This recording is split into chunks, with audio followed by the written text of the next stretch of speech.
I just pray my love don't lie to me. Swing the iron like Samson, I can't let no holder lie to me. I don't feel these rappers, oh they lies, this hypocrisy.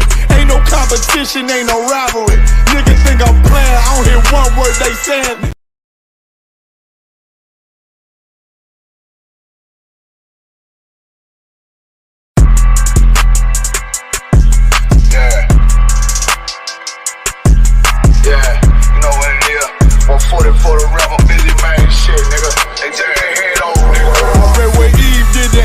I just pray my love don't lie to me.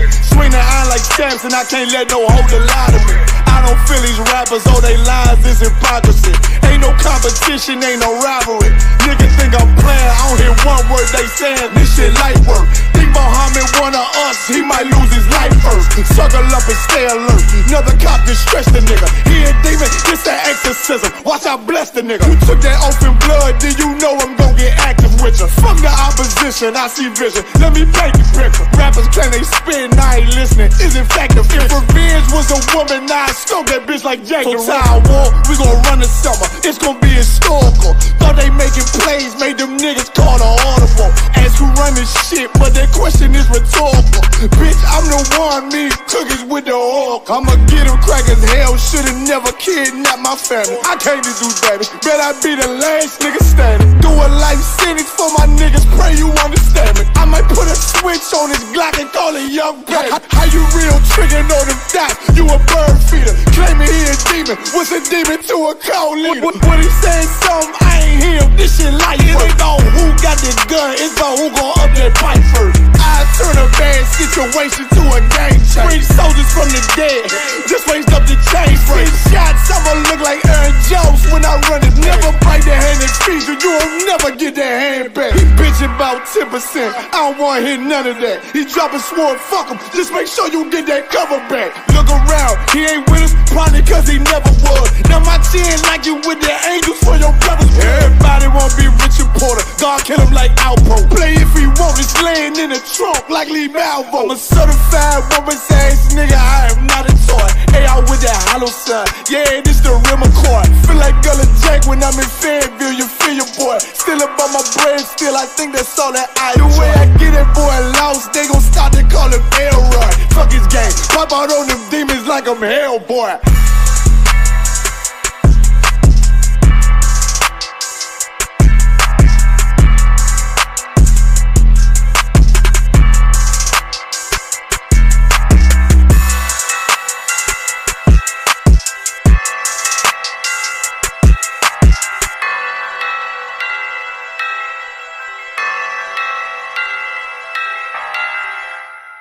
Israel, the Israelite School of Universal and Practical Knowledge, under commanding General YAHANNA, presents the Lord's 55th annual Passover. That's right, the Lord's 55th annual Passover is rapidly approaching.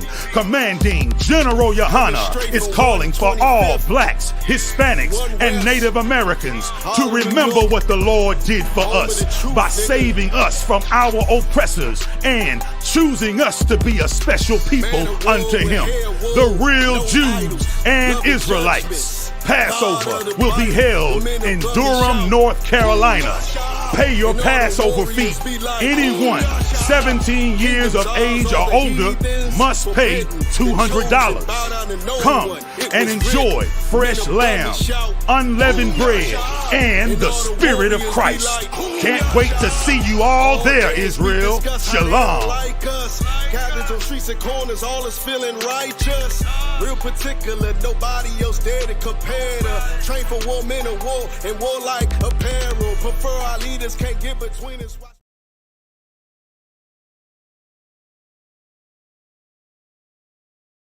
This a Batman tool, I promise you. This shit lit, cuz. This shit lit, alright? Run that joint.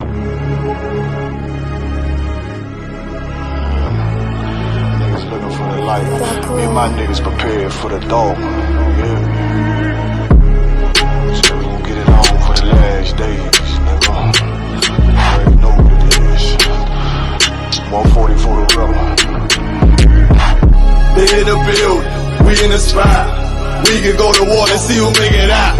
Earn your stripes, dog. You with us or not? We can get it on when it's on. It don't never stop. First you get that power, gotta hold it down. Watch your step, boy. You on holy ground. They in the building, we in the spot. We can go to war, let's see who make it out. It's a problem, tell them pop off. I die for I let my colors fly, boy. For a nigga take me, they a drop dead. AR, clean them up like a mop pig. Say he cool, he bad, he really so tough. They like, damn, look what he did, it really go rough. Little bitch think she Kiki Palmer, silly hoe. She know I'm that bull, but I ain't from Philly though. From the city where they sing about that ribbon like petty poops. Know them niggas plotting, gotta deal with me. Can't catch me slipping, got to steal with me. Just left Alabama, bought a chopper from some hillbilly move. He made my life feel the blade. Leave them all bruised, come through like a plague. Rebel off the leash like a dog out the cage. Call me Johnny Blaze off One West May. Watch your step get stretched like a limousine. So my brother bring that blade back wet. That's my enemy. Little nigga, this that cold, need to talk. Niggas know I got blood in my cup. I just sip it like it's grenadine. They in the building, we in the spot. We can go to war, let's see who make it out. Earn your stripes, dog, you with us or not. We can get it on when it's on, it don't never stop. First you get that power, gotta hold it down. Watch your step, boy, you on holy ground. They in the building, we in the spot. We can go to war, let's see who make it out. Tell them niggas good night, here come the best. Look, told them niggas get right or get left. UPK, bad man, I pin to your flesh. Hellboy, rip the soul out of dead man shit. Got the rate, the power, I been the showstopper. Yeah, they might hate, but I know they gon' watch. Zone on lock, and you know the flow prop. Iced out, got the drip out of David Jones lock. Know I got the plan, they say that you the man. No shit, Sherlock, I'm the one you heard by. Burn down the building, let them all watch. Throw that One West up, then I swerve. Sick with this shit, I do not need a detox. He don't watch a step, blow him out them Reeboks. We taking over, I'm sending the word out. Can't see me, little nigga, I put you in a bird box. Look, it's One West practical, gladiator, maximum. Creep on them slow, but that Glock fire rapido. All I want is more power, more straps to blow. Ain't got excuse for no car, he gon' have to go. They in the building, we in the spot. We can go to war and see who make it out. Earn your stripes, dog, you with us or not. We can get it on when it's on, it don't never stop. First you get that power, gotta hold it down. Watch your step, boy, you on holy ground. They in the building, we in the spot. We can go to war and see who make it out.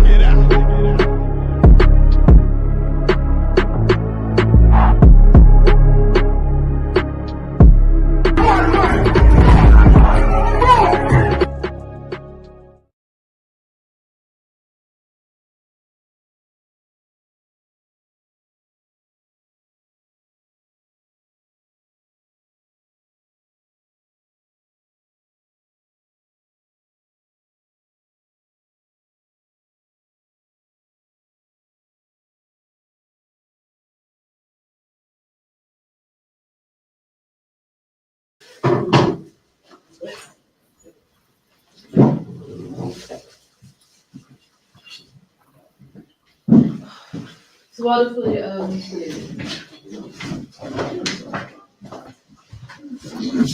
Alright, Shalom.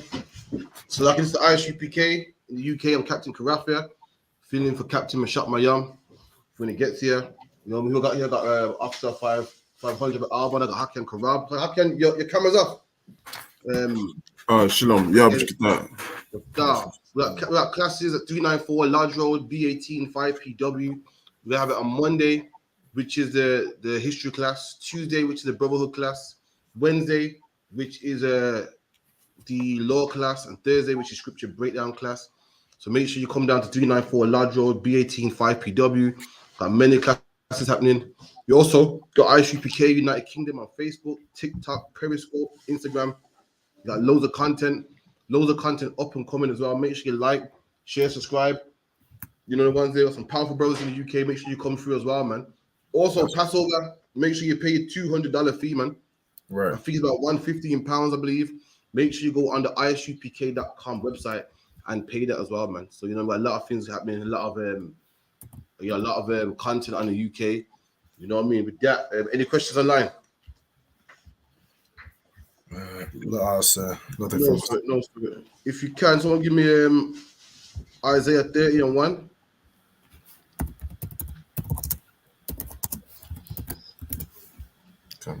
Con. The book of Isaiah, chapter 13, verse 1. Woe to the rebellious children, saith the Lord. Okay, this is talking about us, man. The Bible, if anyone that's been following the I.S.U.P.K, if anyone that knows anything about history, geography, you know what I mean, prophecy, the Bible, you would know that what? Blacks, Hispanics, and Native Indians are the children of God, man. And the problem, the reason why we're in the ends, the reason why we're suffering, the reason why we're on the bottom is because what? We are rebellious children, man. The Bible says we shouldn't have tattoos, but we want tattoos, man, because the oppressor said so. The Bible goes, a man shouldn't, lie down with the next man, but we want to do so and call it love. Why? Because the oppressor said so. The Bible says a woman should listen to her man, but our women want to be rowdy and brawling. Why? Because the oppressor said so, man. We're those rebellious children spoken of in the Bible, man. We done? Con of the one kind. That take counsel, but not of me. And the Bible goes, we take counsel, but not of the Lord. Counsel is what? Advice, man. We take advice, but we don't take advice from God, man. When we want to know about God, guess who we go to? The church, man. We take counsel, but not of God. We don't see what God wants. If a black man wants to know God, he'll go to the mosque. If a black man wants to know God, he'll go to the church. If a black man wants to know God, he'll ask his grandma, man. He'll ask his granny. He'll ask his mom. He'll go to the imam. He'll go to Rastafarianism. We want to know God, and we want to take counsel. We want advice. We want wisdom and advice. But the problem is, we don't go to the Lord, man. We go to all these fake religions to know about God, man. That's the problem. Read. Another one can't. And the cover with a covering, but not of my spirit. And we cover ourselves with a covering, but the covering not of the Lord's spirit. So, how can your camera's down? You having issues with the camera? In the meantime, carry on, Alban, if you could. Another one can't. And the cover with a covering, but not of my spirit. There you go. When we cover with a covering, but not of the Lord's spirit, man. When you read about Adam in the garden being naked, he wasn't actually naked, man. When you hear that Adam covered himself with the fig leaves of the other trees, I mean, what Adam put on the culture of the other nations, man. That's what it means. And we cover ourselves with Christianity. We cover ourselves with Islam and Rastafarianism and Buddhism and whatever the case may be. We cover ourselves with their culture, man. Right. A leaf is something that in the Bible, trees are nations, man. The other trees are nations, and what the leaves cover the trees, man. Leaves cover trees. Leaves dress the trees. It's what, like, a certain tree will wear different leaves, man. A sycamore tree got different leaves from an evergreen tree. Why the different trees have different cultures, just like different nations have different cultures. They dress different, have different languages. And Adam covered himself with the trees of the other nations, man. Started dressing like a Buddhist, started dressing like a Muslim. Took on their culture, and that's what we do. We cover ourselves with a covering. We take on a covering. We take on a culture, but not the culture the Lord gave us, man. That's what we do. When a black man goes to prison, when a black man does a bit of digging, does a bit of history, he reads about how the Egyptians are so great. And now guess what? He wants to be an Egyptian, man. Now he's got the lock and the bold head with the lock. Now he's dyeing his beard red. Now he's talking about pyramids and wearing the dashiki and them things there. We cover ourselves with a covering, but not of the Lord's spirit, not the covering that the Lord said we should have, man. Which is what? Beard, boots, fringes, border of blue, keeping the Passover, keeping the feast of unleavened bread. That's our covering that the Most High gave us, man. Not being no Christian, not being no Muslim, not being no sexual deviant or whatever the case may be. The Lord gave us a covering. The Lord gave us a culture. Read. That they may add sin to sin. There you go. And we add sin to sin, man. Imagine this. You're a man that's, you live your life a certain way. And then one day you say, I want to turn to the Lord, man. I want to change my life. Imagine you're a sinner. You're a sinner, yeah. You spent your whole life in jail. And now you want to change and go to the Lord. And guess where you end up in the church, man? And you go from selling drugs to end up in the church. So now you don't sell drugs, but you eat pork and crab, shrimp, and lobster, and you just pray up your food and you live in all nations, man. You add sin to sin, man. That's the situation our people are in. We're so lost that we're in a situation where even when we want to do good, the oppressor got it set up in a way that what's that old saying? Jump out the frying pan and into the fire, man. Come on. That's how it works, man. You live your whole life taking drugs, and you think, I gotta fix up, man. I gotta fix up. I can't be living like this. And then you say, I'm gonna fix up. And now you're not on drugs no more. But now you believe that God loves everybody, and you can pray over your food and celebrate Christmas and Christmas trees. And you just added sin to sin, man. It's a different type of sin, that's all. You know what I mean? Keep it in. Come on. Verse 2. That walk to go down into Egypt. Here you go. And we walk to go down into Egypt, man. What does the Bible mean by that, Rabban? To walk to go down into Egypt. Meaning when we were brought out of Egypt during the time of Moses, there were people that were murmuring and complaining and wanted to go back. Or they slacking, no. They wanted to go down to Egypt, meaning at that time Egypt was like the highest, they were the superpower in the earth. So like go on, okay, was that right, sir? What he was saying? It's on it. So like with that, I hand it over to priest and prophet, captain of 13,000, Captain Mashak. May I clap it up?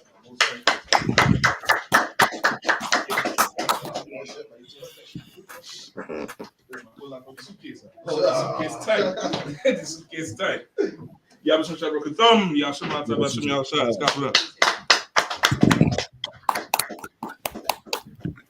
how you feeling? Where we at? What years answering a specific question? Yeah, the Bible goes walk down to Egypt. The brother gave a shot. What does it mean to walk back into Egypt? What scripture are you at? Isaiah 30 in about 2. Okay. The Bible was saying that to physically go back into Egypt. Hakan gonna try it. All right. You need the Bible? I have one too, All right, yeah, we'll get the laptop. All right, no sweat. All right, who are the precepts? Just me, sir. All right, no sweat. Let's go. Come on. Isaiah 13, verse 2. That walk to go down into Egypt. I can put this here, right? Yeah. You can read from 1? Come on, sir. All Isaiah right. 13:1.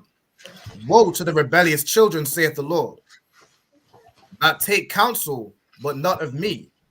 Okay. And that cover with a covering, but not of my spirit. Okay. That they may add sin to sin. Right, and he already has that. He already understands that one. Okay. So walk back to Egypt part next line. All right. Come on. That walk to go down into Egypt. And have not asked. Go ahead. You got it. And have not asked at my mouth. Mm-hmm. To strengthen themselves in the strength of Pharaoh. And to trust in the shadow of Egypt. Okay. Correct. I'm gonna just pass this.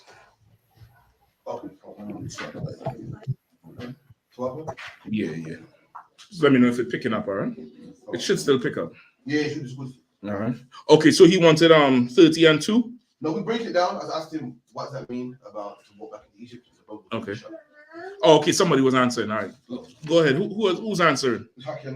Go ahead. I was gonna say Egypt. I thought what the question was what does he mean by Egypt? And my understanding of Egypt was going back into bondage, slavery. Okay. Yeah, it's symbolic at that time, right? I'm gonna explain to you what it's in reference to. It's in reference specifically to that time where Israel, after coming out of Egypt, when Moses went up on the mount with with Joshua? When Moses went up on the mount with Joshua, remember when they came back down, Joshua asked him, what is this noise? You familiar with what I'm talking about? Right? What is this noise that he hear? Is it the people partying? Is it the people, training for war? And Moses had to tell him, no, that's not, the noise of mastery. That's rebellion. And we as a people were rebelling to go back to Egypt. You understand? Correct. You understand what I'm talking about, Hakayan? Correct. You sure? Correct. They're rebelling to go back to Egypt. Yeah, and why? I can't remember the point actually. Salakia. Go over it again if you can, sir, if you don't mind. What was the reason from what you understand? Why was Israel rebelling to go back to Egypt? For disobedience. Well, going back was disobedience, but why was Israel rebelling to go back? Why did Israel want to go back?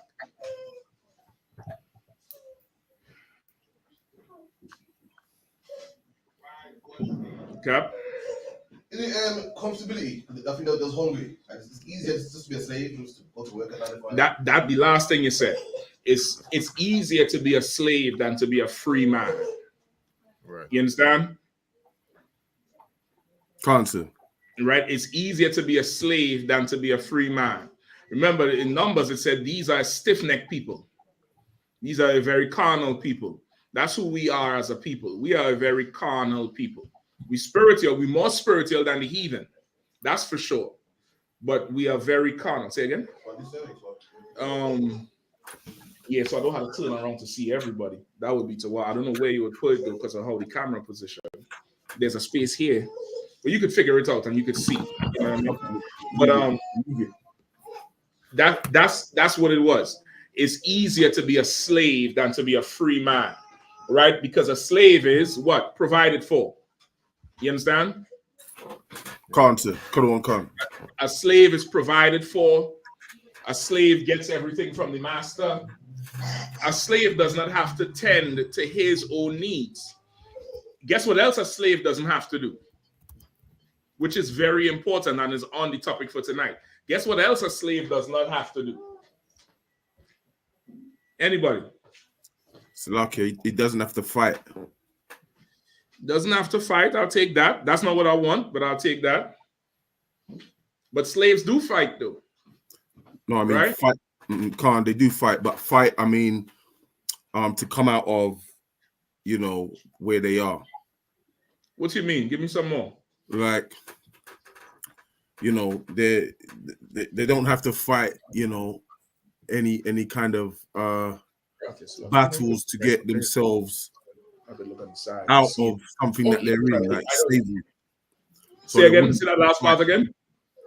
They wouldn't have to fight to come out of slavery or to come out of any oppression. They don't have to fight anything. All right, I'll take that. Anybody else? What doesn't? Yeah, this is too wild. But this is from YouTube or the StreamYard? Yeah, because you might StreamYard. No, you just mute everything. You just have to mute everything here. You know what I mean?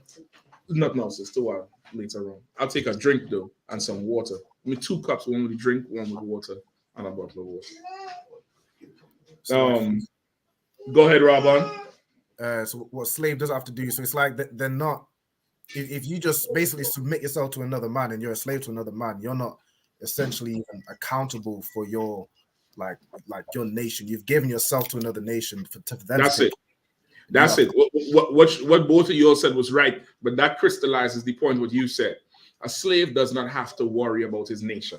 A slave's primary concern is what he can eat, where he gets to sleep, and who he can have sex with.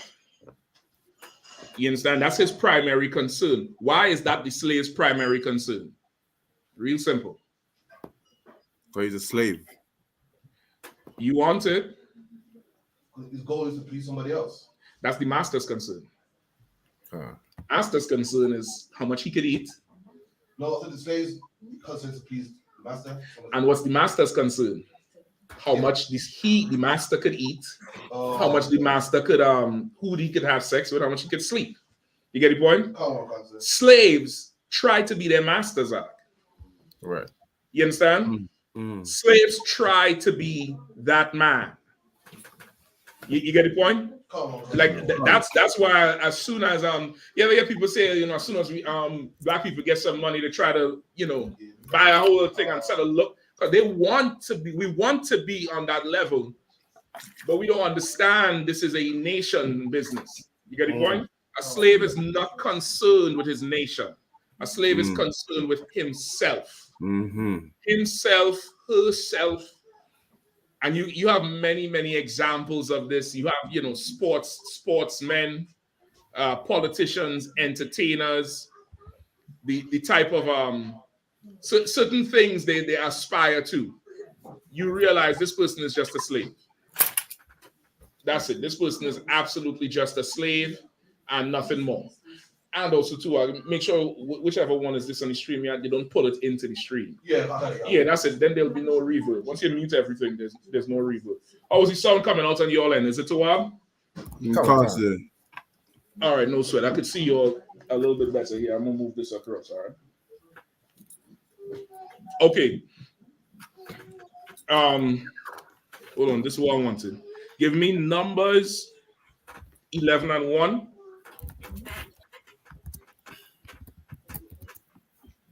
Give me Numbers 11 and 1. Anybody, whoever reading. Okay. The book of Numbers, chapter 11 and verse 1. And when the people complained, it displeased the Lord. Mm-hmm. And the Lord heard it, and his anger was kindled. Mm-hmm. And the fire of the Lord burnt amongst them, among them, and consumed them that were in the uttermost part of the camp. And the people cried unto Moses. And when Moses prayed unto the Lord, the fire was quenched. Right? Like the Lord is a father. Imagine you have a total ton of kids and they all whining and complaining about dinner, whining and complaining about something. That belt is coming and catching fire to everybody's tail. And when everybody get quiet, the fire stops. In similar fashion, it's the same way. You know what I mean? What the two says. Right? Keep reading. And he called the name of the place Taberah, because the fire of the Lord burnt amongst them. Mm-hmm. Go ahead. And the mixed multitude that was among them fell a lusting. Right. And the children of Israel also wept again and said, who shall give us flesh to eat? Right. The children, the mixed multitude. What is the mixed multitude? Salakia, is the mixed multitude the heathens mixed in with the Israelites?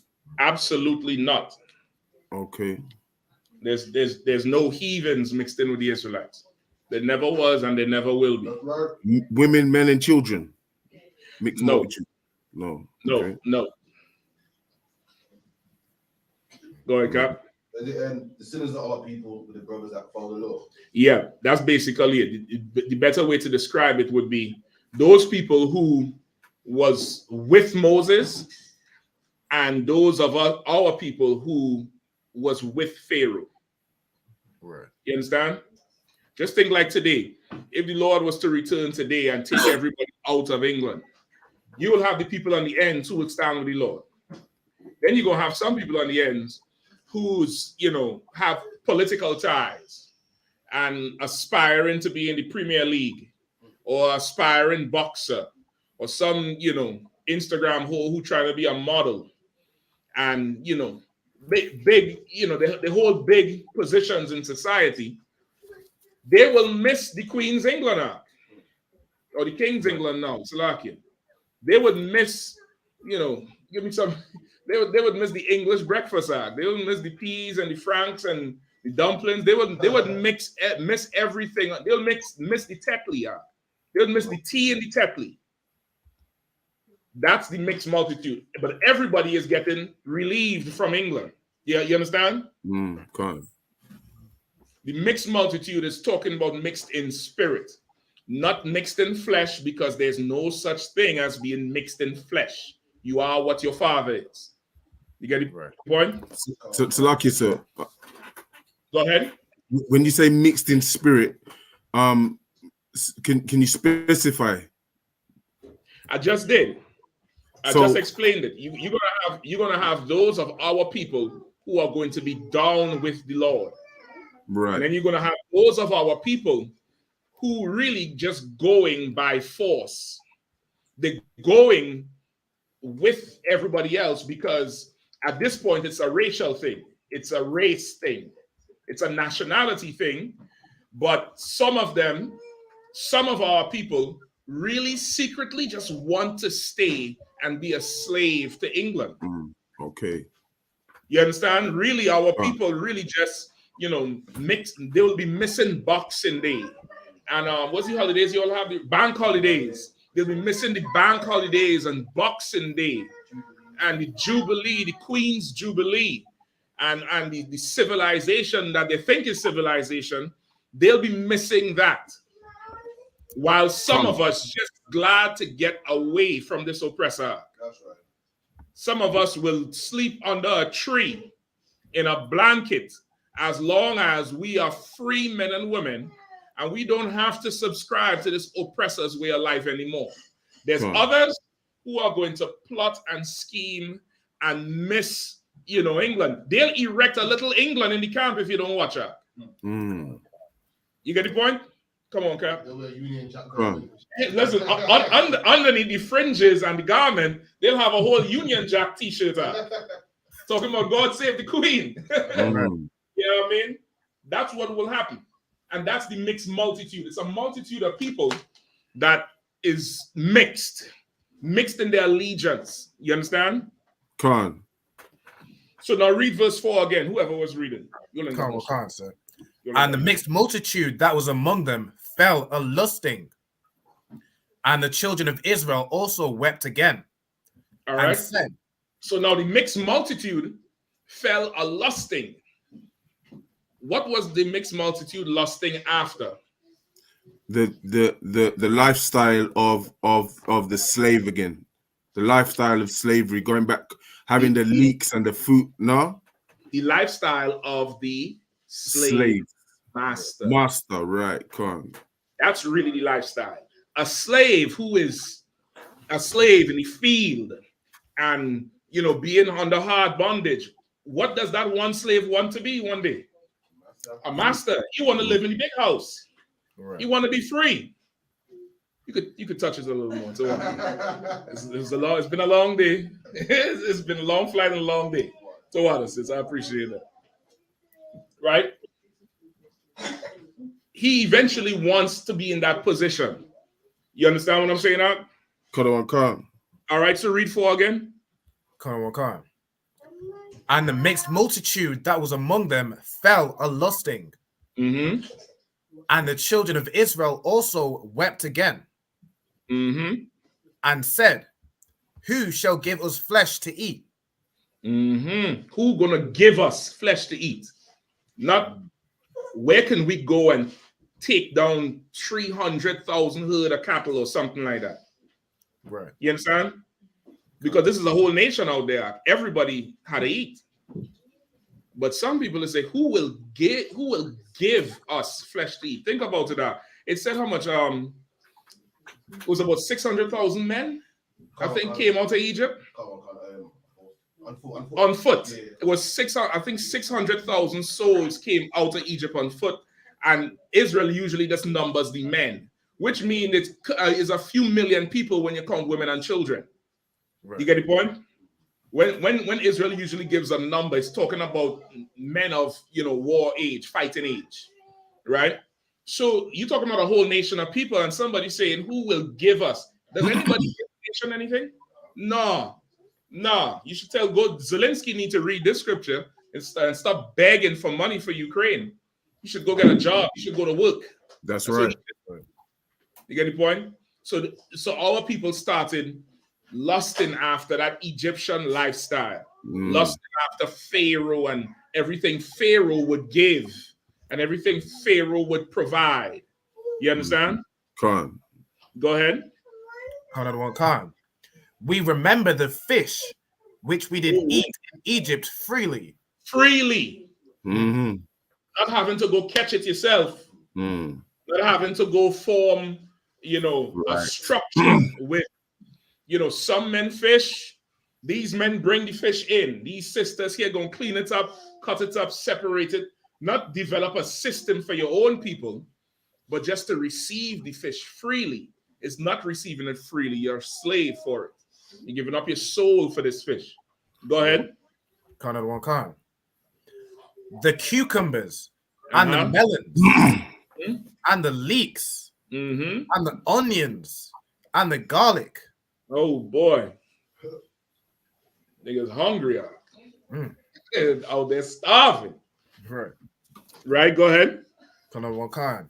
But now our soul is dried away. Say it again. But now our soul is dried away. That's how carnal we were. We were so carnal that because we couldn't eat the fat of Egypt, it affected us spiritually. Now our soul is dry. Keep reading. Khan. there is nothing at all beside this manna before our eyes.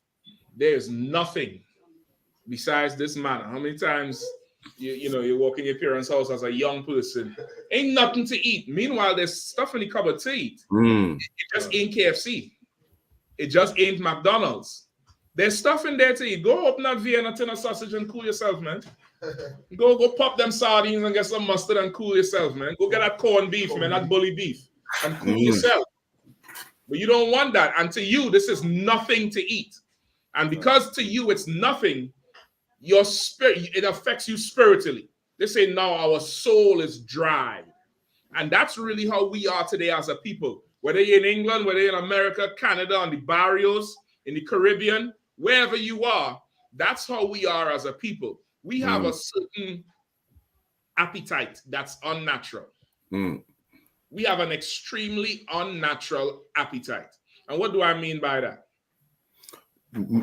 You have our entertainers who would drive a car that's $1 million.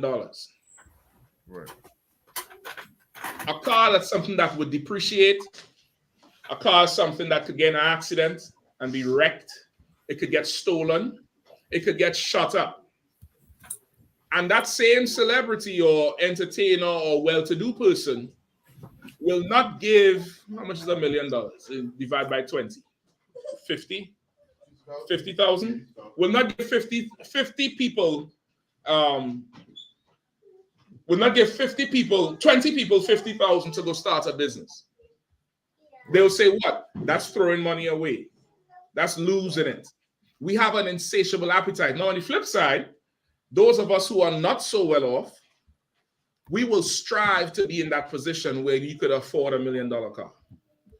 But nobody would say, how can we build a nation of people? Right. How could we get 1 million men to serve the Lord and order 1 million households? You get the point? Like we have an insatiable appetite that it's really not, it's not a sustainable thing. And because it's not sustainable, it's extremely profitable to the heathens around. It's extremely profitable to all the heathens that's around us. Because we don't see a nation, we see individual, and we see trying to get, these material things to no end. The heathen will gladly supply it. Gladly supply it. And you just trading your labor off for something that's going to be outdated in our culture by next year. Right. Come on. I grew up living in ends where everyone's in competition. I mean, over. Remember, I got the new this, like that. You ain't got it. And we both live in the same neighborhood. But everyone's striving to be on top. You get the next car and he's broke, man. You see him, he don't even drive. Because the one who's on top is closest to the slave master, and the rest of y'all is just no good slaves, broke this, broke that, broke whatever.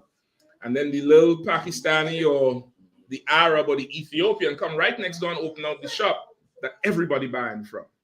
And he really runs things when you really look at it. Mm-hmm. Because of that, we are in a position of being, eternal prey. Captain Karafi showed me a video recently. I think General Q sent it, right? With the insurance, brother. And they're saying that how these devils right in the same almost the same postcode. They looked at two areas in Sandwell or county or whatever it is, right? 2 areas. One area is paying 70%, the other paying 100, meaning one area pays 30% more in insurance just because of where they live at. And in that area, they said it's predominantly ethnic minorities. And the reason for that is they say in these ethnic minority areas, there's more crime and your car could get stolen more and there's more accidents. Brother, Black people don't have, the car accidents at the rate that the East Indians and the Asians do have. I think just last week, one of them killed, 4 people on Soho Road? Yes, I mean, he drove like he was on a Formula One route. A few years ago, y'all was telling me about the insurance scams that they was doing on the roundabouts, where they would just stop. They would rent a car or a truck, and the friend would be behind in a Benz or something, and they would rear end the damn truck or the truck rear end them, and it would be a whole ton of insurance scams. That's not us though. That's them. Right. But we had to pay for it. You understand? We had to pay for it because we are not looking to build a nation. They were looking to build a nation, even though they're scammers and untrustworthy people. But we are paying for it because we now thinking individually. And that's the same thing that you see in here. So now when you go back to Isaiah, you could go back to Isaiah now, unless there's more in that, Rob. I think it just goes on to tell about how delicious Egypt was. And this is where the Lord gave quail to go with the manna. You say, all right, no problem. You wanted meat? Here's meat. And he gave quail to go with the manna that was there. I believe that's where this goes. So now let's go back to Isaiah. Come on. Isaiah 2. 30. Yeah, 30 and 2 to lock in. Come on. Book of Isaiah chapter 13 verse 2. That walk to go down into Egypt and have not asked at my mouth to strengthen themselves in the strength of Pharaoh and to trust in the shadow of Egypt. You understand? So that's what he's saying there. That's the background of it. That's the understanding of it. Right? Woe to anybody who walk to go into Egypt. Meaning, you come out of Egypt, the slave master don't have to go find you and drag you back. You willingly walk back on the plantation and do this. Go ahead, lock me up, master. Just give me some of that good fish that come out of the big house. Go ahead. Put me back in the field house. Put me back in the slave barracks. Put me back, wherever you want. Just provide me with things that, my flesh want. And I'll just be your slave. You get the point? Right. Listen, a good example is that Kanye West. For a second, he was talking what he was talking. But for how long? You get the point? For how long? Even his tirade was such an individual thing. When he was really just supposed to come and hand over ties to Commander YAHANNA and get an all black and be under Captain Gaddafi in California, or if he on the West Coast, he'd be under Tazariak in New York, or wherever he at, he just reporting for class because now he wants to build a nation. Same thing with that Colin Kaepernick. Like this is what these celebrities really don't understand in themselves. They're not really willing to part with Egypt. They're not really willing to part with Egypt. They'll do it so much. And we so destroyed as a people. When they do it as a people, we rejoice. We it touches home with us. Not us in here, but as our people. Because why? As a people, we're slaves. This is the most famous slave amongst us. So when this slave reaches a certain level and rebels against the master, we vicariously live through that. And we're trying to adhere through that. But how many would actually do what it takes to build a nation? Not many. Not many. Very few. And you sitting amongst the very few. You understand? Come.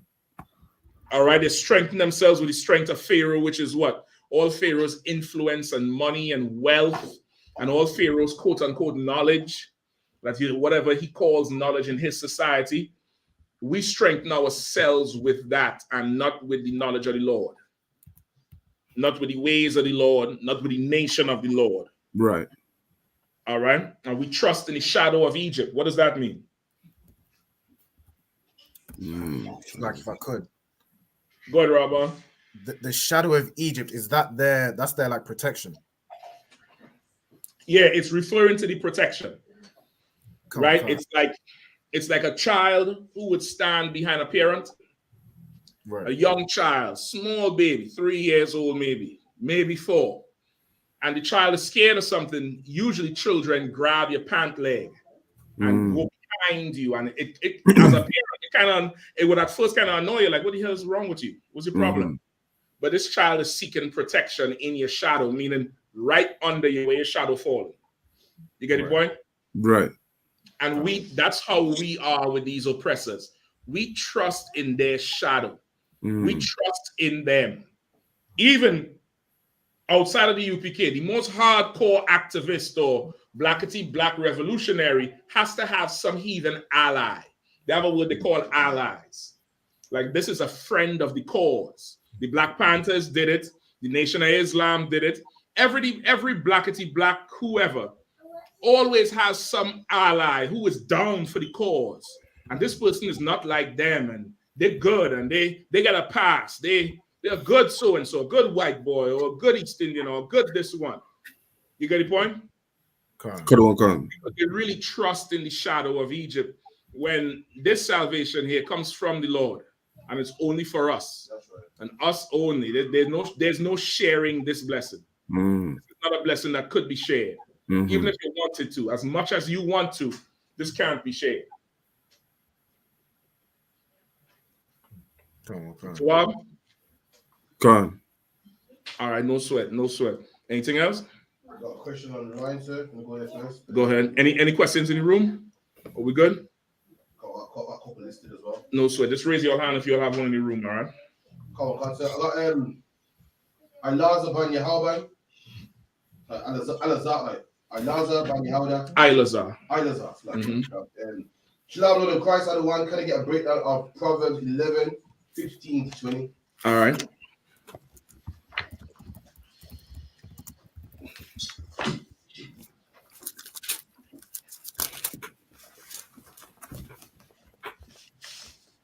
Okay. So lucky that's Proverbs 11:15 to 20. Can't. He that is surety for a stranger shall smart for it. And he that hateth shortyship is sure. A gracious woman retaineth 15 to what? 15 up until 20, I believe. Up until 20, okay. Go ahead, Salakia, priest. Go ahead, A gracious woman retaineth honor. Yeah. And strong men retain riches. The merciful man doeth good to his own soul, but he that is cruel troubleth his own flesh. The wicked worketh a deceitful work, but to him that soweth righteousness shall be a sure reward. As righteousness tendeth to life, so he that pursueth evil pursueth it to his own soul. 20th last. They that are of a froward heart and abomination, Salakia. They that are of a froward heart, right, are abomination to the Lord. But such as are upright in their way are his delights. Okay. All right, let's start from 15. All right, so just those of you all may have just listening realize that it's switching. The whole idea is switching from verse to verse. And that's because Proverbs is like a book of advice. Proverbs is like that. Ecclesiastes, Ecclesiasticus, Wisdom of Solomon. They're all in that same vein or that same spirit where it's advice. Like, imagine you have a son or daughter that go into college or university in a foreign country or in another part of the country that is not easy for you to get. It's not like going right down to Birmingham. You get the point? They're going somewhere else that's far away. So imagine like the weekend, they all packing. Fridays, they're leaving Monday. So Friday, Saturday, Sunday, you just telling them, okay, watch out for these people. Watch out for these people and make sure you pay your rent on time. And when you buy food, don't buy this. Buy that in bulk so it can last you the week. And, when you get your money, don't take out your money and flash it in front of everyone. It's just random shit you telling them. But it's advice for this journey they're going on. So that's how Proverbs is written. That's why sometimes 4 verses could be talking about one thing and the next verse talking about something totally different. But it's really like wisdom and advice they're giving you. So let's start at 15, all right? Proverbs 11:15. He that is surety for a stranger shall smart for it. All right. He that is surety for a stranger shall smart for it. What does that mean? You'll pay for it, Salakia. Give me the Salakia, full. so you. Go He ahead. that is surety for a stranger shall smart for it. Meaning, All right. Go ahead. meaning you're gonna pay for it. Pay for what? What is it? Pay. You're gonna pay for giving your word, your surety for somebody that you don't know. That's it. You're gonna pay for that. That's it. The surety is you vouching for somebody, right? You vouching for this person. In the UPK, that happens a whole lot. It happens. You enter into a council. The general gonna ask who stands for this man, and brothers have to stand for you. At least 2 brothers have to stand and vouch for your reputation for you to even stand in the council or sit in the council. Salakia. Right. So now, if it behooves every person to build your reputation. Your reputation is a currency that that you're gonna spend in life. You don't even know you're spending it. Your reputation goes into places you don't physically even have to be. You understand? You ever hear people say your reputation precedes you? God. They've heard about you, and that could be good or bad. You get the point? That's how it just is. It's good to establish a good reputation. It's good to do it, and also to not be a stranger. To not be a stranger, it's also good for that. So now somebody can stand in confidence and vouch for you. But now on the flip side, let's say this is somebody who is a stranger, and you stand surety for them. You will smart for it. Smart is Old English for hurt, right? You see it sometimes in ESO's TV shows. They say this smarts. Ow, this smarts. Smart is Old English for hurt, and you're gonna hurt for vouching or standing for or doing a surety. Usually a surety is like you go for a loan and you need a co-signer or guarantor. You do that for somebody who is a stranger, brother. They run off with the money and then make one payment, and you finished. You done. You're gonna hurt for it. You're gonna be paying for a time for it, right? So it's that type of advice. Don't what goes with this? Give me Ecclesiasticus chapter 6.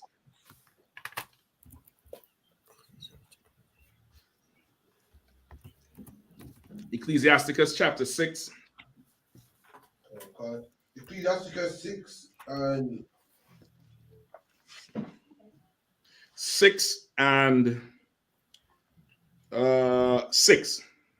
6 and 6. Yep. Be in peace with many. No, Salaki, hold on. That's not it. Is it, like you said, is it verse 7? 7? Oh, God. Yeah, 7, Salaki, you're right. Ecclesiasticus 6 and 7 is thou wouldest get a friend. Prove him first. And be not hasty to credit him. Right? This goes with that. All right. And so many other verses, of course. If thou wouldst get us a friend, prove him first. Prove him or her first. Do not be hasty to credit that person. Right. You absolutely don't know nothing about nobody. No way. Which is even in here, we have a system, 90 days. Oh, God. Every man and woman come in here for 90 days, and they have to shed themselves of the world. After 90 days, they get what? A new name. So now you get born again. You start fresh. And even after that 90 days, if this person won a court or whatever, is 6 months, that's time to prove this person. So that now you closing down the potential of a disaster. You're closing down the potential of hurt. You're closing down the potential of everything that could go wrong by giving time to credit somebody and prove somebody. You get the point? All right, let's go back to Proverbs. And he that hateth suretyship is sure. Right? And he that hated suretyship is sure. Meaning what? Meaning that he that does not or does not like giving surety to anybody is going to be safe. He's going to be sure. He's going to be okay. Yeah. That's good too, you can develop a reputation as somebody who says la to everything. what they know about you. Whatever you say yes to, that probably is tight. You get the point? That probably is you know, foolproof. You could develop a reputation of you don't stand for nobody. You not no. Find somebody else.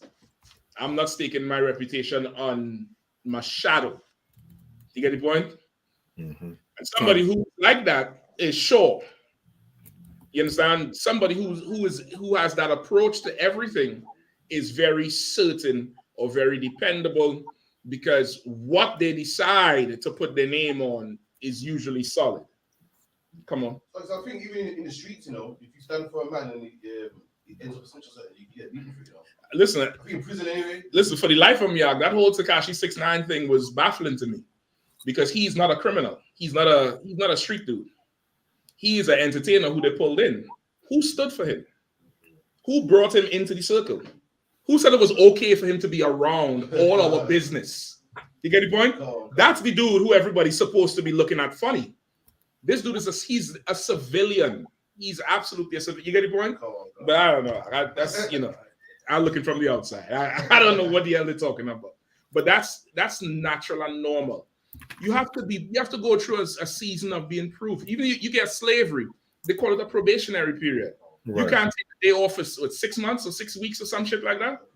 Yeah, you had to prove that you had to come on time. You can't be late. You can't get no write-ups. You had to prove that you're really down for this thing before we really put you on the full insurance and payroll and all this, whatever extra benefits you had to get.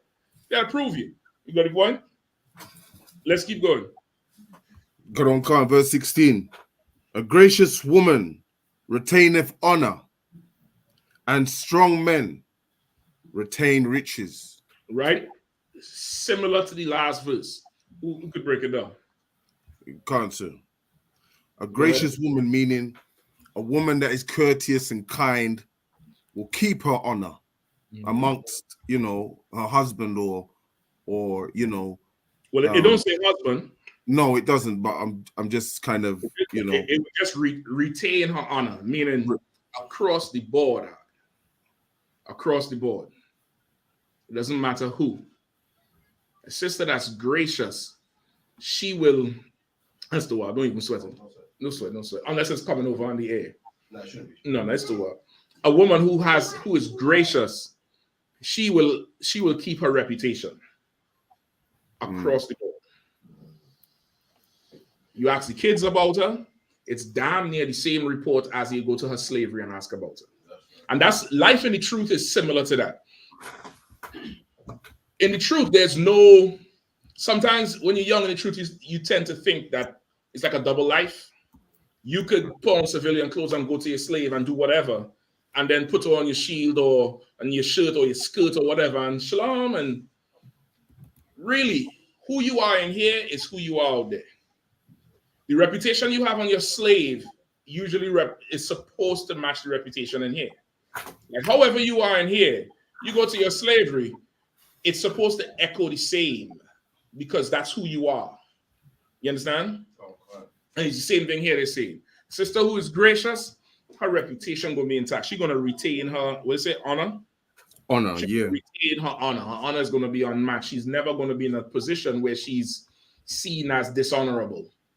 You know, 9 times she's honorable, but this one time here, it's when I say time, meaning among this situation, these people here, she has disrepute. It's usually consistent across the board, and you see it in our life. You see all them, everybody posting pictures about the kids excelling in school, or they excelling in school, or these promotions they get in. And then in here, they in everything. They have their hand in every operation we're doing. It's the same. You get the point out? Right. So that's the brother who asking the question. I hope you're following. The brother who asked the question, if you're following along, just chime in, please, all right? Keep reading. What's he one after the woman? And strong men retain riches. And strong men retain riches. Would you break that down for me? Khan. Salaki, do you want to go? Anybody else? Yeah, I mean, shit, you the one who asking to answer all the questions and all. Right. you ain't getting nobody a chance. Salaki, someone else can go if you want. Salaki, if I could. Go ahead, Rabban. Come on. So a strong man in a sense where like as it was saying earlier, where a man that doesn't give surety or is what's his name? He that hateth suretyship is sure. A man that is strong in the sense that he's strong-willed, where he's not just trusting everybody. He's wise as a serpent, but harmless as a dove. That strength will allow him to retain riches. I'm not sure if it's in the sense of just like wealth, like monetary, or in the sense of, well, I think it probably is, because in the last it's about surety and loans and stuff. He'll retain his riches in that sense. Okay. Yes and no. Right? The strength here is not talking about strong will, but more so go ahead. That's more I was going with. Okay. Discipline. Think about strength and discipline. Strength and discipline will extend to your whole life with everything. You get the point? And it says a strong man, what verse we at again? 16. Verse 16. A strong man will retain riches. Now, how you read it, you might think because he's strong, he gets rich. That's not what it's saying. It's saying a strong man will retain. Retain means to what? Hold. Keep. It already has it. So, meaning if you discipline, whatever you have, you'll be able to hold on to it. If you indiscipline, it's gone. There's a whole saying, what is a fool and his riches soon depart? It's something like that in the Bible too, but it's not exactly. It's gone now. Whatever you have, it could be the littlest thing. If you have no discipline, it's a matter of time. And it strengthened that aspect of the discipline to do what? The discipline to recognize the best way, or to look for the wisdom in every move you make, every step you make.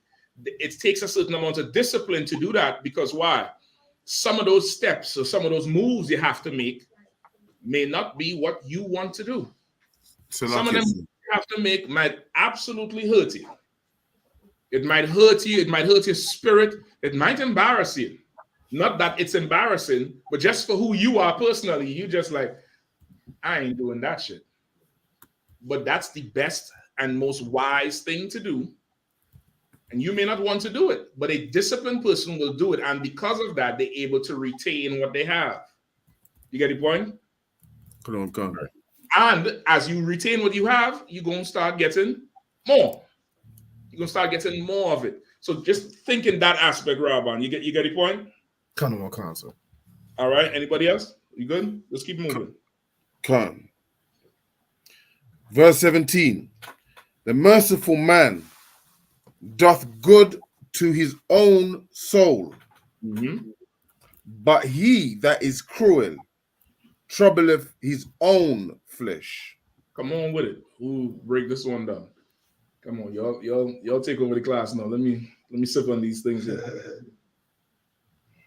Read it one more time. So, like you sir, is this saying like the man that is merciful in his nature, is doing good to his own soul because kind of what goes round come round.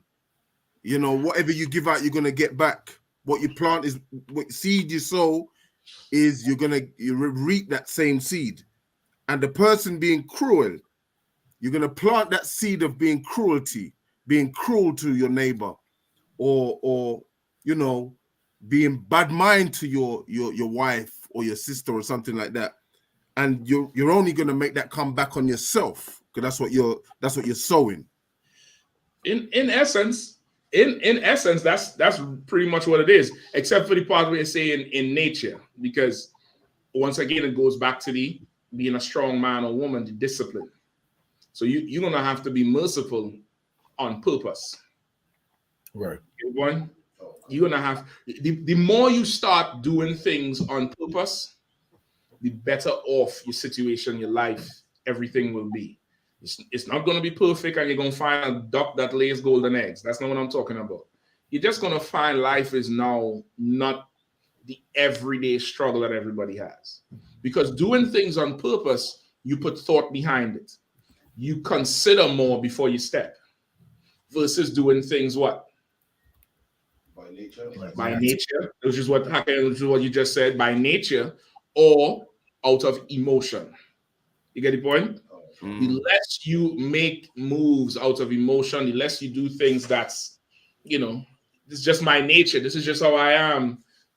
You kind of have to, you got to check that in the wind. You absolutely have to check it in the wind. You get the point? But how can we? It's pretty much it. Go ahead, please. But when you said you have to check it, like check your nature. Obviously, you're talking about. I think you're talking about, you know, check it if it's right or if it's wrong, if it's righteous or if it's unrighteous. Because if you're not, yeah. Go ahead. No, sweet. So if you're naturally kind of merciful, you don't really need to kind of check that. But there might be another part of you that you know that isn't kind of, you know, a certain way, you know, and you keep getting pulled up about. Who would determine if you're merciful? You?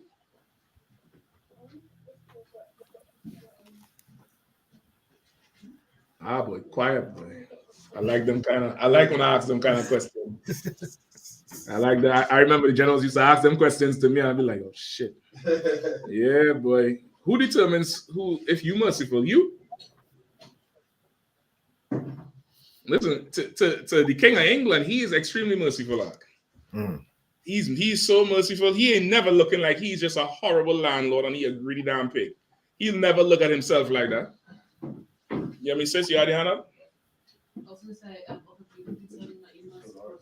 The people who you are merciful to. You get the point? That's who's merciful. The people who you are merciful to. Somebody else? Yeah, got it. Oh, okay. Yeah, the people who you are, just like who would determine if you're disciplined, who would determine if you're strong, who would determine if you're, you know, you understand what I'm saying? Right? Okay. What you probably want to get at is,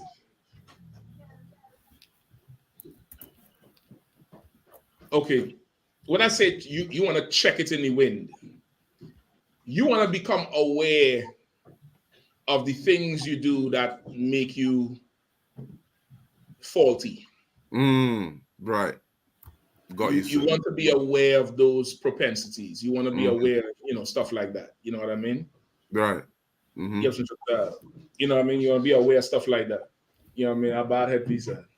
Yeah, a bad man headpiece right there.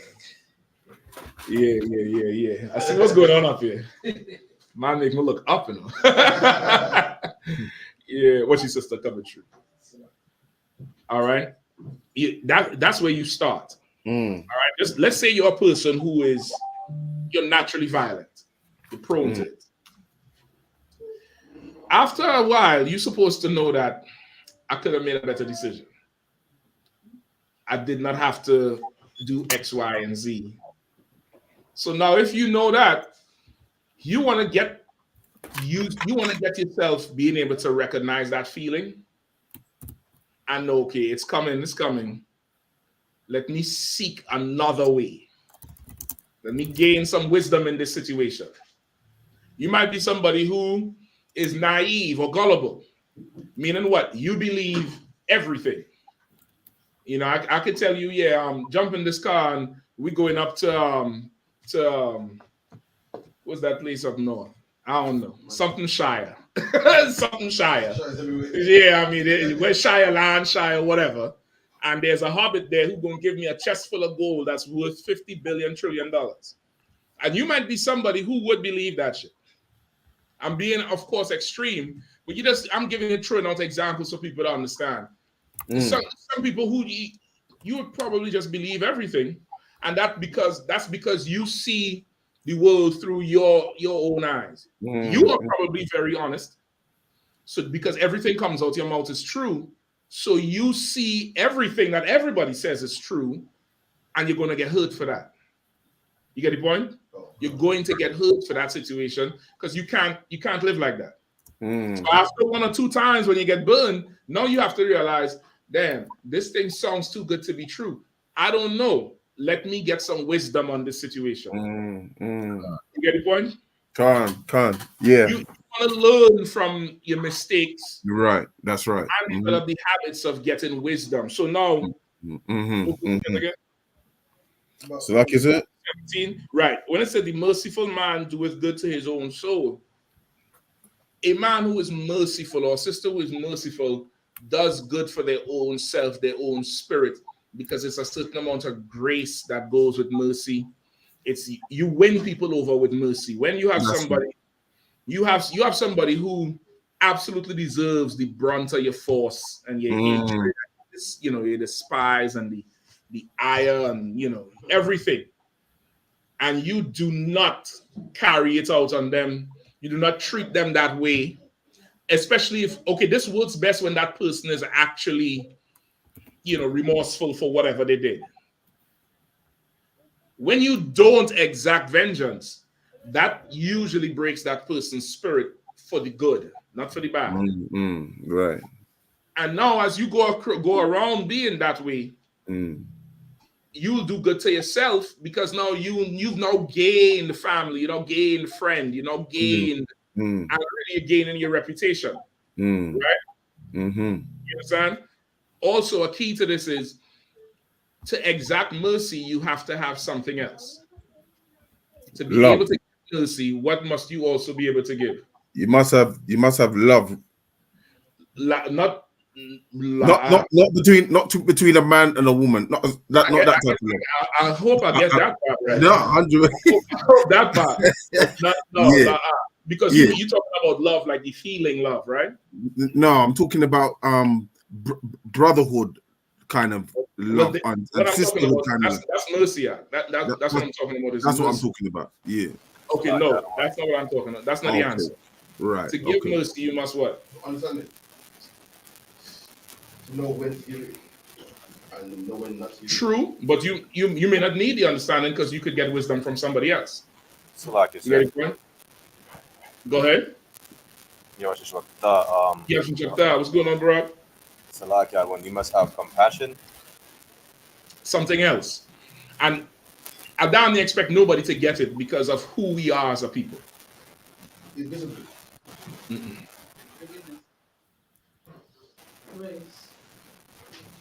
All that's what you need to give mercy. There's one thing that you must have in order for mercy to even matter. Oh, all right. Forgiveness. Give me some more. Like in order to forgive somebody, it has to be someone of a certain stature. No, not the stature. Not the stature, especially for our case in Israel. You know, the Bible said the least among you is deserving of justice. I'm gonna get to you for time's sake. Anybody else? Go ahead, Robin. Is it obviously like the ability to check sternly? You want it, sis? To give judgment as well. You must have the ability to execute judgment. Wow. You must have that power, or else mercy doesn't matter. Case in point. Protest recently. Mark Duggan, George Floyd, right? That was the most recent one you all had here? No, it was Rashawn. No, I think most recent. The most recent, the big one. George Floyd was the big one. In the UK, yeah. I know, but the Oh, protest was yeah. here. It was everywhere, but it was. I think it was bigger than Rashawn Charles' protest. Yeah, but I thought it happened in the UK. Oh no! I'm talking about the protest, right? You all remember they had this big, huge, bald-headed black dude who picked up the white boy and rescued him and walked off with him, and he said it was about forgiveness. It doesn't matter because black people do not have the ability to exact any judgment on white people or England. Right. We're not a threat. So for us saying we forgive you for slavery, that shit don't matter to them. Because you forgive me or else what? Right. What you gonna do? March? You gonna march again? You gonna clap and sing and light a damn candle? Do it to your heart. That's why they let us protest. They damn near let us do it because there's nothing we can do. Go ahead. What is that on the flip side of racism as well? Black people can't be racist because we have the power. Exactly. It's damn near the same thing. You have to have the power to do the opposite for mercy to matter. Mercy doesn't matter unless you have the power to do the opposite. You know who really understands mercy? A child. You have a little child who at the age where they get licks, They understand there comes a time they do something they know you are going to tear them from, everywhere. And you may not do it. Or you may talk to them, or something happens and they're looking at you like, what's next? And you tell them, okay, don't sweat it, don't do it again. And it makes them cry even more.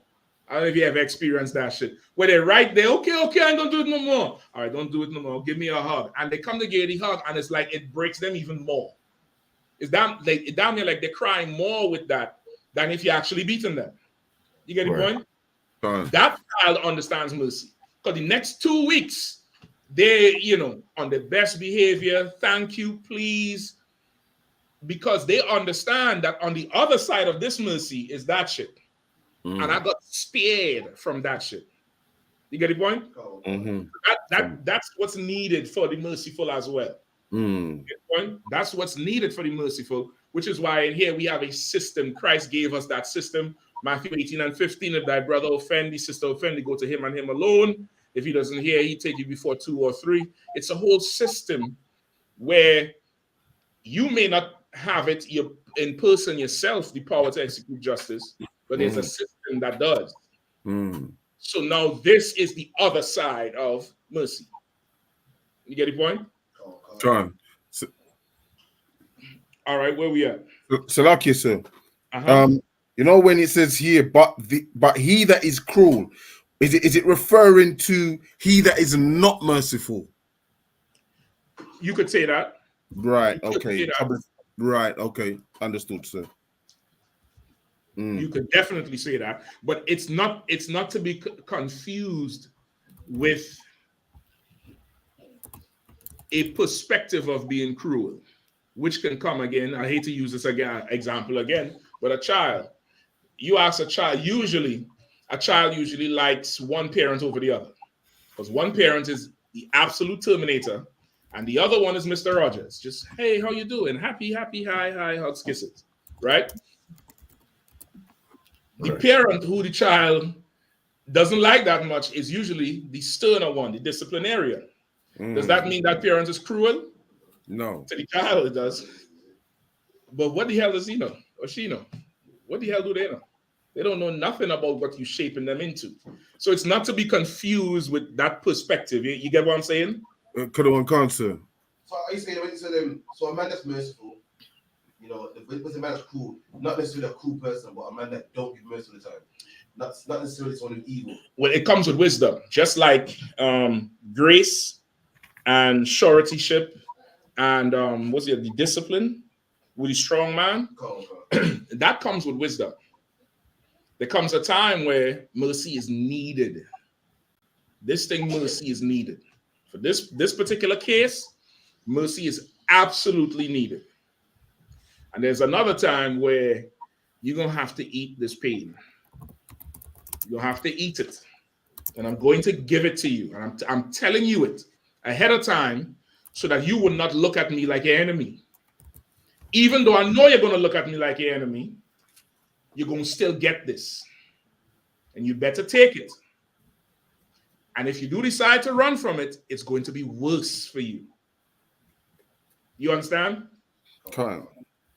So it's the root, the river that runs through these scriptures here, it's wisdom. It's really having the wisdom to know the difference between the two, or having the wisdom to execute one over the other, or to carry out with one. Having wisdom usually comes in the multitude of counsel. You get counsel before you do something. After a whole ton of times, you start realizing it's the same thing over and over. And for most things, you're able to handle on your own. You understand? So it's not so much just, somebody who doesn't give mercy all the time. In fact, the opposite way of it is what? Somebody who gives mercy all the time is what? Merciful. No. I don't know, say like pushover kind of. It's cruel. Right. Okay. Somebody who gives mercy every single time is cruel. Just think of a parent who never disciplines a child. That parent does not love the child. The parent thinks they love the child because they think with emotion. Right. Right. But that belt you're gonna get later on, this is because I love you. Now get toasted. Now you're gonna get some licks. I don't care if you give me the cry without the voice. You're gonna get this. You're gonna get this, and you're gonna thank me later. You get the point?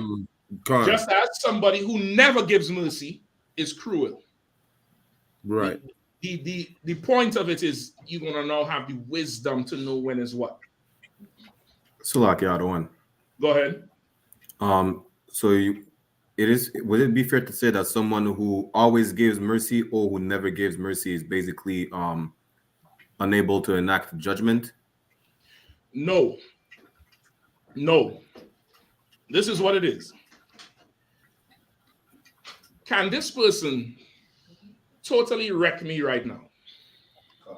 Can this person put me, I don't want to say in prison because the white man is the devil, but just think like a child with a parent.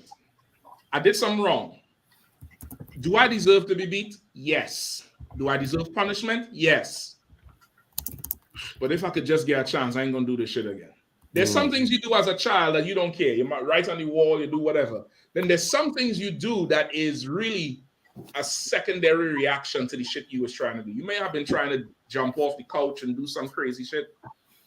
And then jumping off the couch, you roll and you hit the damn cabinet with the vase on top, and that shit fall, and you know, oh shit, what to do?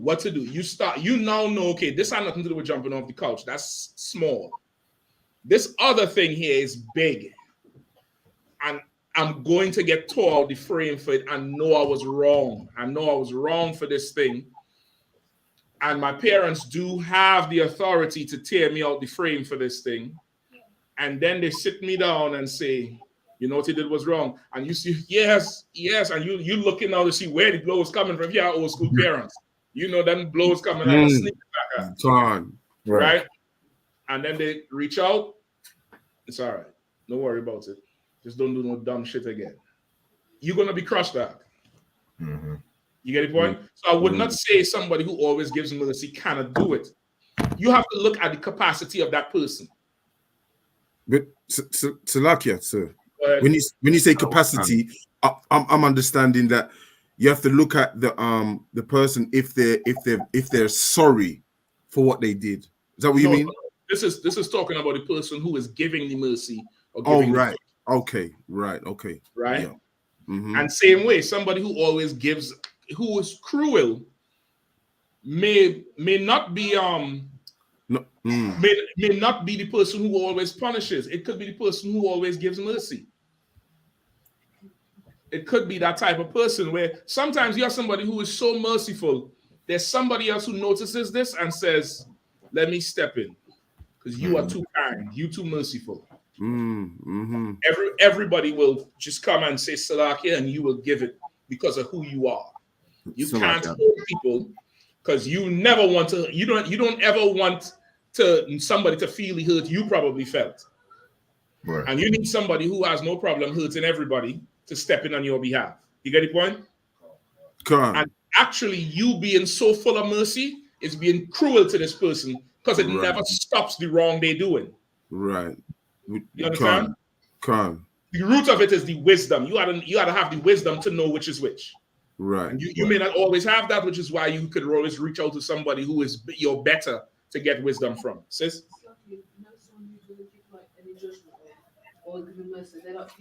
Spare the children. Okay, I would never cast such a broad net because stuff like that is very personal. Different people have different backgrounds. Could I say some people have that, type of personality trait? Yes, surely. Some other people may just not have the capacity to give judgment. They just don't have it in them. They're not a people pleaser, but they just don't know what the hell judgment looks like. You know what it's like? It's like heathen children, right? Especially like the oppressor's children, like the so-called white man. His children, I know everybody grew up with seeing on TV, you're grounded. Remember that? Yeah. You're grounded. And we used to laugh at, look at each other and like, grounded? Yeah, I wish I could get grounded. Yeah. That oppressor's child don't know what the hell ass whooping is.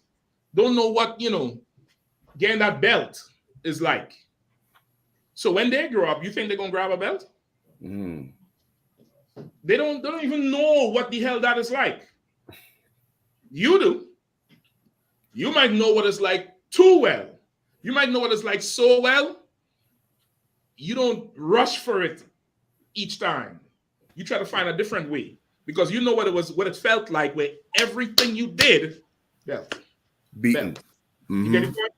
So it's different. The root of it is wisdom, having the wisdom to know the difference. Salakius, go ahead. But Benjamite parents didn't have no kind of discernment when to stop with their licks. You know what I mean? There was some hard licks that Benjamite women give up where I remember this. I remember the slipper. I'm probably a slave master. Yeah. But okay, you might say that because you had Benjamite parents. Every tribe is like that. Right. Every tribe. You should go ask Issachar a question or two. Okay. Yeah, every tribe is like that, brother. Because why? We the children of slaves. That's our parents were slaves, their parents were slaves. We have not been raised as free people ever. This generation here, this next generation, these kids that's in this room, these kids that being born every so often, that young generation, some of them growing up, Captain Aria is one of them, the next generation. That's probably the closest to on this side. When I say on this side, in captivity, that we would get as a people to being born free. Right. Free of the oppression, when I say the oppression, not living in the ways of the oppressor. You actually grow up in the oppressor's kingdom, but you don't have to divorce yourself from his way of life like most of us had to do as an adult. Where you had to spend a year, 2 years, 3 years, giving up whatever you used to do in the world. Versus growing up and not even knowing about that shit or having an appetite for it. You get the point? It's so different. It's so different. And which is, me personally, which is why I think these kids that growing up now are so much better adjusted than kids in the world. They excel in school more. They don't have discipline problems that people in the world children have because our kids don't have the mental, I don't know how to describe it, but it's something you put on your children. It really is a demon. They don't have the demons children in the world have. So they're able to focus more and play better and reconcile after falling off. You got your hand up, sis? Go ahead. So it's not wrong to keep the kid. No, hell no. Okay, let me not say that. Whatever you choose to do to discipline your children is fine. It depends on the child. It depends on you. It depends on the situation. Me, however, I believe at a certain age, they had to get a spanking or two, a belt or two. Then, this is personal now. Everybody could do what the hell they want to do as long as they ain't abusing no child. Then, as you do that, you're going to have to talk to your child. And you could do something that's worse than the belt. You could have the type of relationship with your child. I'm not talking on a friend basis, strictly parent and son or daughter. You could have that type of relationship where they love making you proud. And disappointing you hurts more than licks. Absolutely. And it's righteous guilt. And you would find after a certain age, you don't even have to reach for it. You are going to tell them. You can just talk stern, raise your voice, and it wrecks their day. And they'll go and figure out how to make things back up. That's so healthy.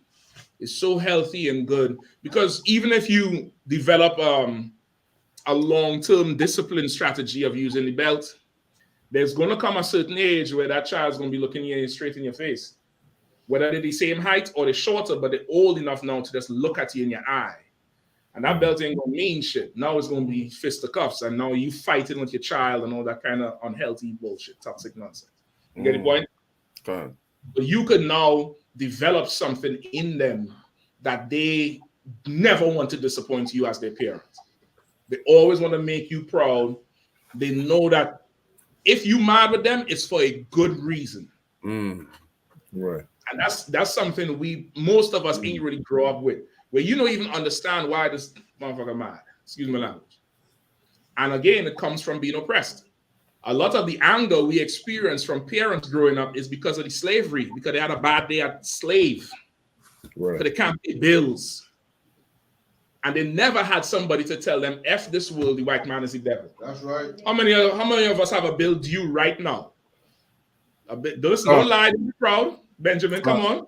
You have a bill due right now. How many of us have about 2 bills due right now for past 2 months? I got more than that. I don't. I got about 5 of them, sir. Hell yeah, they're gonna get when they get. Go ask Ukraine. That's for right. Money. You give Ukraine all the damn bill money, and I had to go slave it. Let Zelensky come mow my lawn so I can get some money to pay you your goddamn bill. That's right. No, I'm not saying people in the truth don't care about paying bills and stuff. It's not that. But sometimes you're gonna fall on hard times. Sometimes things don't add up. Things happen. But now in the world, when things happen, brother, you don't have an outlet for that frustration. You don't. And when you come home, Satan is going to tell you that's your outlet. Or Satan is going to justify something to you. Like you're going to come home angry the same day this child failed a course or hit somebody or get in trouble, or your rib doing something, or your husband doing something you don't like. And it just flows out. And it has nothing to do with the situation. It has everything to do with your day or your week or everything like that. But in here, you're so free. You're free. There's so much people in the world. The car repo people coming to steal the car. Not steal the car. But repossess the car. They can't sleep. They can't sleep, bro. Bro, I remember I went through that shit. Listen, I had a duffel bag like this, and every time I come out the car, I just pack everything I need. I walk in the house with it.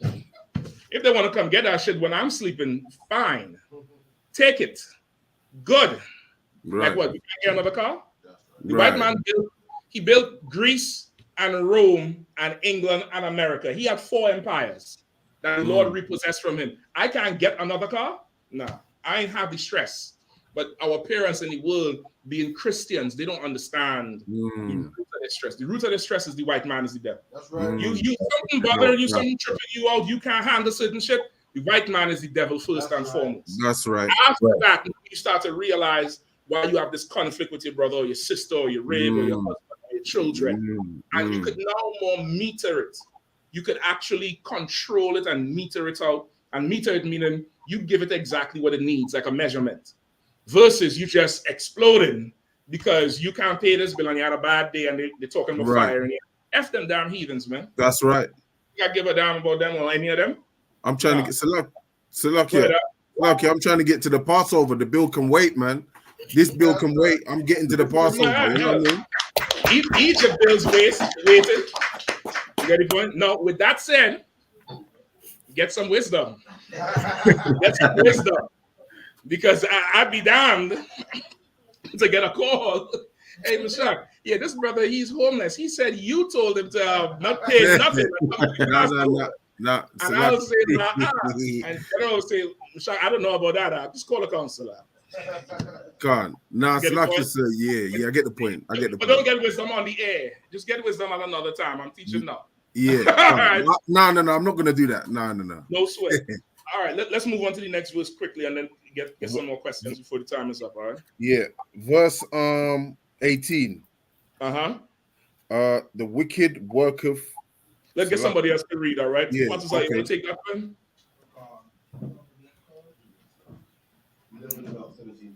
18. Proverbs 14 and 18. 11 and 18. This is Proverbs chapter 11 and verse 18. The wicked worketh a deceitful work, but to him that soweth righteousness shall be a sure reward. Right? That's a little bit self-explanatory at this point. The wicked worketh a deceitful work. And somebody who is wicked is always trying to deceive and plot and twist something up and make it appear one way, make it appear sunshine when it's moonlight. You get the point? That's somebody who's wicked. But to him that soweth righteousness shall be a sure reward. Meaning somebody who is being right and on purpose striving to have things done the right way, in the right way. And having things done the right way also means what? Accepting that you could be wrong. Right. You understand? Once again, this is universal practical knowledge. This is not Christian knowledge. You tell a Christian making sure you're right. The Christian think, make sure that I'm never wrong. And that could turn into, twisting and bending shit to make sure you always look good.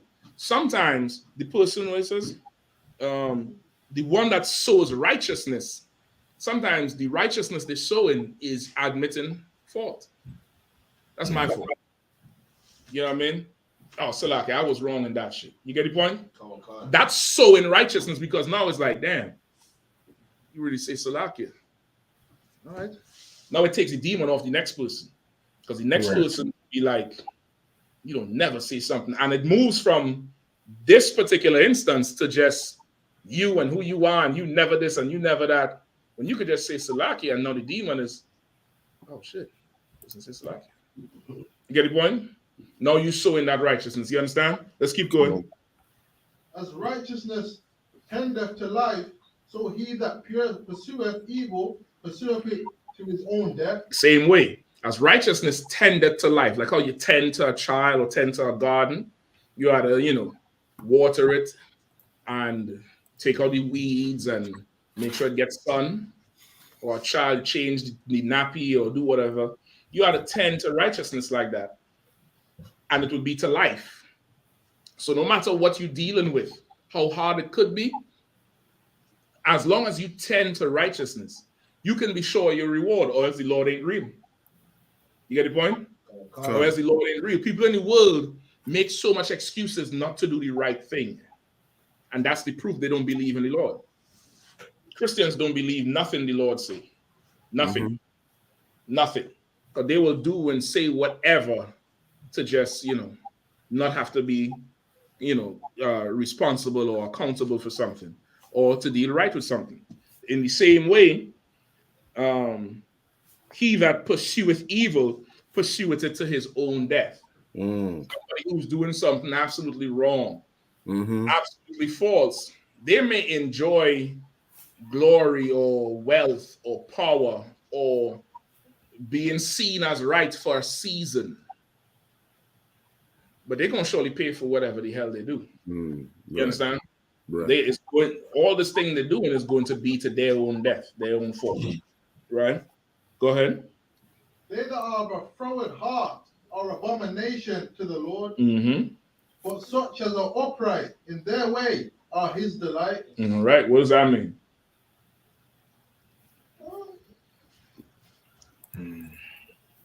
Like, don't do what the Lord says to do. So like, what's the last part again? They're not upright. What side? No, really from the top. They that are of a froward heart are abomination to the Lord. They not got a froward mind that think froward, then abomination. Think how they think carnal, do what they want to do, then abomination to the Lord. But there's another brother that he thinks he does his actions on what the law says, right? He thinks, he marries the law says to marry, the law says to eat. That man's delight in the Lord's heart. In the Lord's heart. Yeah. All right. Anybody else? Concert. One. Go ahead. Salakia, one. Would I mean that? Go ahead, up. Salakia? I'm listening. Go ahead. Karawakan. Salakia, could you say like people who are bad mind really the most like he's not content with them compared to people who actually listen and who decides who's bad? Who decides who's bad mind or not? Salakia. Okay. The person who's disobedient is the froward person. He's an abomination to the Lord. The person who's disobedient, and the person that is upright in their way is the Most High's delight. So even in his heart, even if he, he's doing something, in his heart he's believing, in his mind is right that he's doing. As well as if the Most High sees it as right, is the Most High's delight. Is a delight to the Most High because his heart and his mind is in the right place. Okay. All right. Let me finish here what Barak Yalla was saying. No, Salaki, I was saying you're asking who decides who's bad mind. I mean, I would say, just like Hakayan brought out, the person who's disobedient, meaning they're not following the law, statutes, and commandments. That's what I really meant out of one. I get you. I see it. You change up real quick. Bad mind. Yeah, because everybody bad mind to a Negro. Everybody bad mind in somebody. You can be driving to work and somebody comes in front of you, bad mind and bad mind. Yeah, I mean, brothers sing song about being bad mind. When there ain't no bad mind going on, you're just talking to Satan. Nine times out of 10. All right. It's like, if I could say. Go ahead. Just on the upright part as well. So a man that is upright is a man that has integrity, where he keeps the law, statutes, and commandments, and even if he does something that he offends a brother, or if he does something that's wrong, he'll accept accountability for that and correct his ways. Whereas a man that's froward is just he's willfully ignorant or willfully disobeying the laws. Froward is a willful disobedience, a willful disregard, almost like rude. Now this say somebody who has a froward heart. That's what it says. They that are of a froward heart. Is that the same as somebody who is froward? Yeah, I would say yes. I would say yes, sir. Okay, explain, Hakayan. I'm gonna come to you. Because a froward person, let me get it right. You said a froward person, is it the same as a person? Salakia, can you repeat that one more time if you could? Lost somewhere. Yeah. I think lost too. Okay. The scripture says a person who has a froward heart. I'm asking, is that the same thing as somebody who you say is froward? Can't. So like, if I could, because okay. No, hold on 1 second, Rob. I'm going. Because whatever fruit that you bear is what you are. You look at an apple tree, it's an apple tree by its fruits. You know them by their fruits. So yes, I would say on that wise, sir. I get you. All right. Okay. Also, a man might make a mistake, or that forward mind is how you think, how you're this way you throw stuff, and a man might do some forwardness because he's either ignorant or not strong enough, or want to change but fighting it, or something along them kind of lines. That's more so it, right? That's more so what it is. Somebody who has a froward mind this is how this person is. This is how they think. Right. This is how their mind works. Our oppressor is an absolute froward mind. People who try to be like the oppressor, absolutely froward mind. Just absolutely.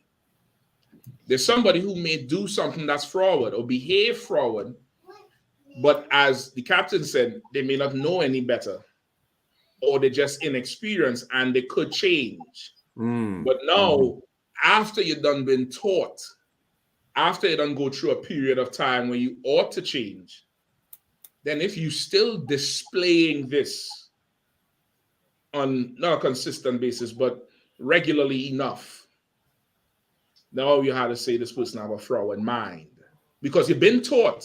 Right. You okay. do know better. Get the point? You know better. Did you know you're supposed to do this? God. So why did you do it? If I make it. You get the point? Oh God. Like that's the route you're going through. Just like somebody who is merciful, right? Who has a merciful mind. Is it the same as somebody who gives mercy all the time? No. Can't. Somebody who is merciful might need to drop something and knock your head off. And that's mercy. You get the point? Can't. That's mercy. That further than me, just letting it go. Go ahead, sis. Would an example for this be, for example, someone who celebrates birthdays and you just look at them and think, oh, I'm going to celebrate birthdays. But then someone who came into school for a period and then leaves and celebrates birthdays, you think, you hold them to a bigger standard because Hell they yeah. once knew. Hell yeah. They fully know.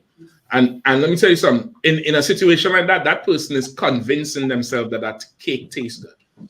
They're convincing themselves that they're happy. Their smile is extra wide. You're seeing the gums over this teeth back here.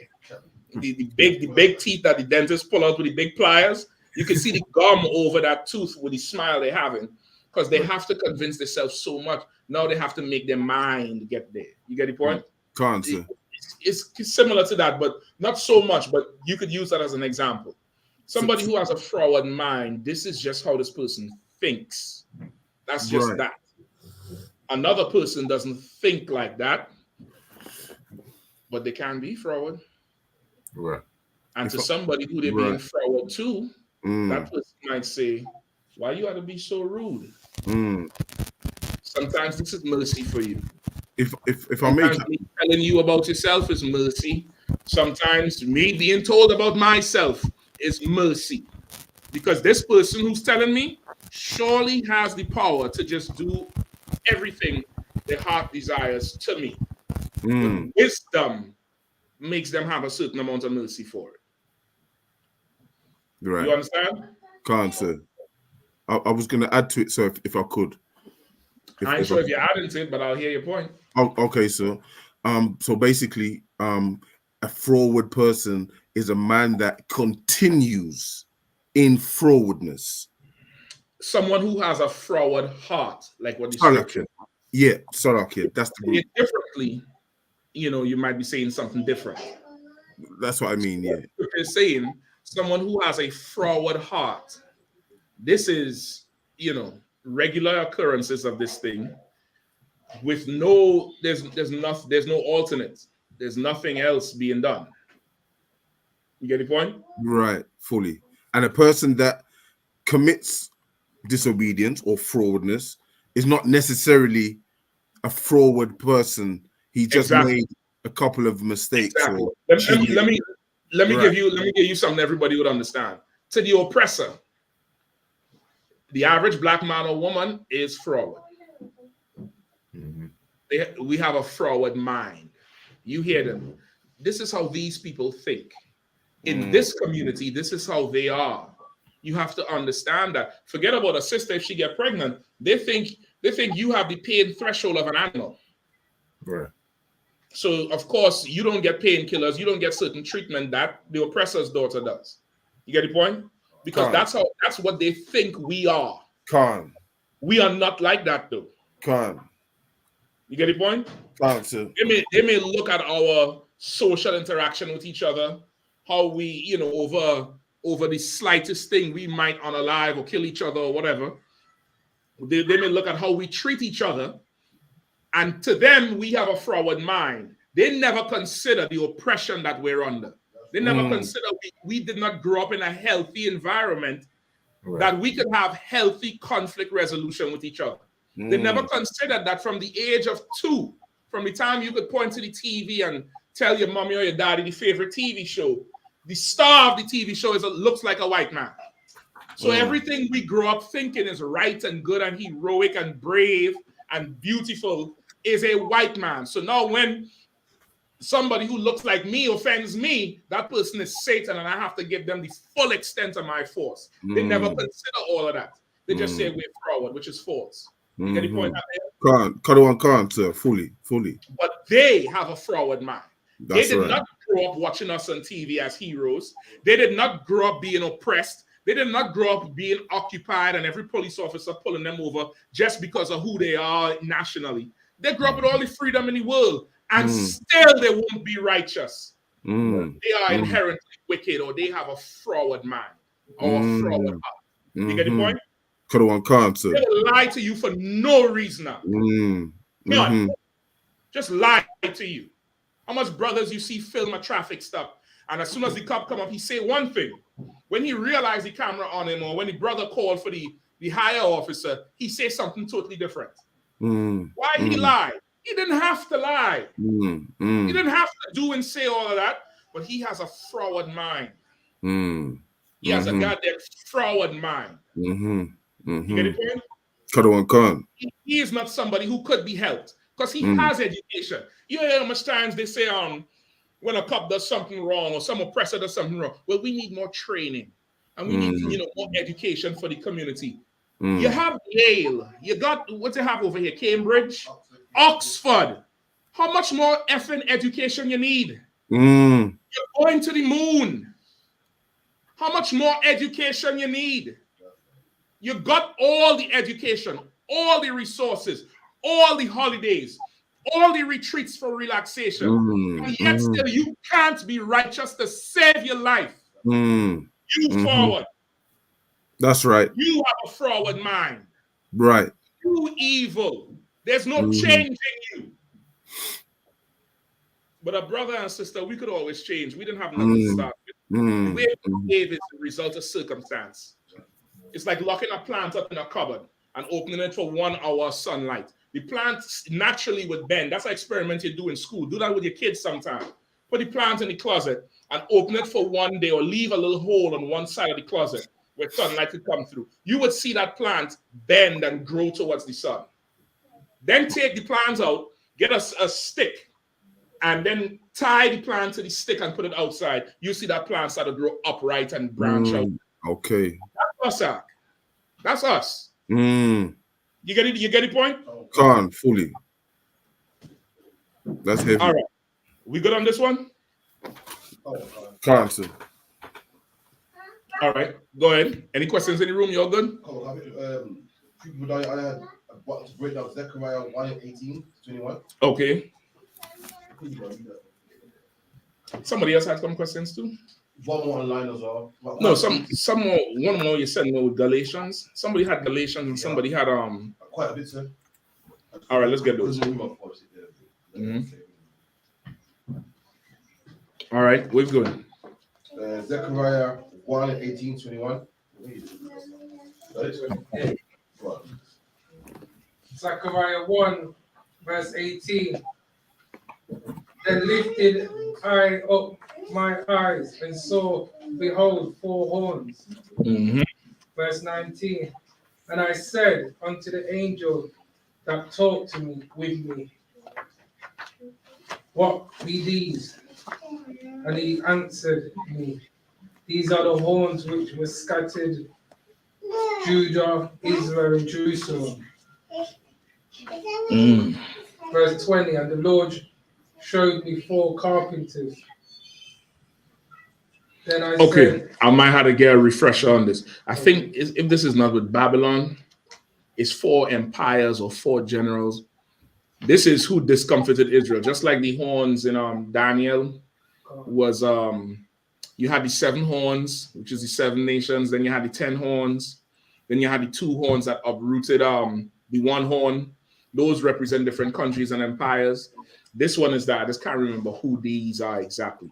I might have to definitely get a refresher from General. I'm gonna ask it tonight. Tonight's Thursday. Ask it in the class tonight. All right. Wait, was again? Zechariah 1 and 18. Down to 21. 18 to 21? Yes. No, sir. I'm gonna write it down. All right. What the one in Galatians next, sir? Or? Whichever one. Let's try to get them. Ecclesiastes 3:20. A brother wants to know, is this dust, like, we thought that the dust is a low plate, and is it the same dust? Because it sounds like the ground. What's today's date? It is 29. 29. And what was that one? Zechariah, right? Come. 1 and about 18. Say it again. 1 and 18. 1 and 18 to what? 21. Sir. And you want to know who are the? Yeah, who are they? Who are the horns? And what? Okay. The horns, the carpenter. The carpenter, the full understanding of the Okay, I vaguely remember. I think it's something to do with the Babylonian Empire. Could be wrong though. I don't want to teach nothing wrong. Let me ask it. All right. The full carpenter. It says something about carpenters. Yeah, the horns, the carpenters. All right. Let me get the other one. Ecclesiastes 3:20.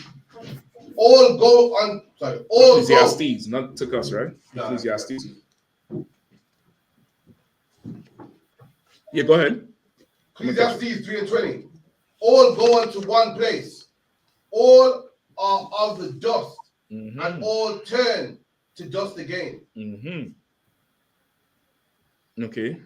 You wanted this broken down? Oh, good job. All right. Give me 16. Ecclesiastes 3:16. Yeah. What is that you want to take it? Or Rada, either one. What's the scripture? I got it. Ecclesiastes 3:16. And moreover, I saw under the sun the place of judgment. That wickedness was there. Go ahead. And the place of righteousness, that iniquity was there. Verse 17. Right. So what is that talking about? The place of under the sun, the place of judgment, that righteousness was there, and the place of and that iniquity was there. Judgment, that wickedness was there, and the place of righteousness, that iniquity was there. What's that talking about? Salakia, sir. Hold on, Rada. Okay. Talking about the earth, basically. Under the sun, which is on the earth, right? And there's wickedness there, there's righteousness there as well. Right. So, and who is doing it? Who is doing the wickedness and the righteousness? The wickedness. People. The people, yeah. People under the sun, right? So that's who we're talking about here. Now skip me down to 19. Ecclesiastes 3 verse 19. For that which befalleth the sons of men befalleth beasts. Right. Even one thing befalleth them. As the one dieth, so dieth the other. Yea, they have all one breath, so that a man have no. Read it nice and loud. Read that last part a little louder. They all have one breath, so that a man have no preeminence above a beast, for all is vanity. All right, what does that mean? Anybody? Anybody? They all have one breath. Okay. They all dieth. Same way, so that a man has no preeminence over a beast. Say that animals die, humans die. Yeah. So man is created a beast when it comes to dying, because everything got lost. Shoot a dog, shoot a man. Yeah, dog get a disease and die, you get a disease and die. You're gonna drop down and die the same way. There's no, a man doesn't have, that type of power where he can't perish like an animal. Go ahead. Give me verse 20 now. Verse 20. All go unto one place. All meaning what? Man and beast. Man and beast. All unto one place, which is what? The grave. Dying. Go ahead. All are of the dust, and all turn to dust again. All are of the dust, and all turn to dust again. So this is not talking about dust as in low estate. This is talking about what happens to you when you die.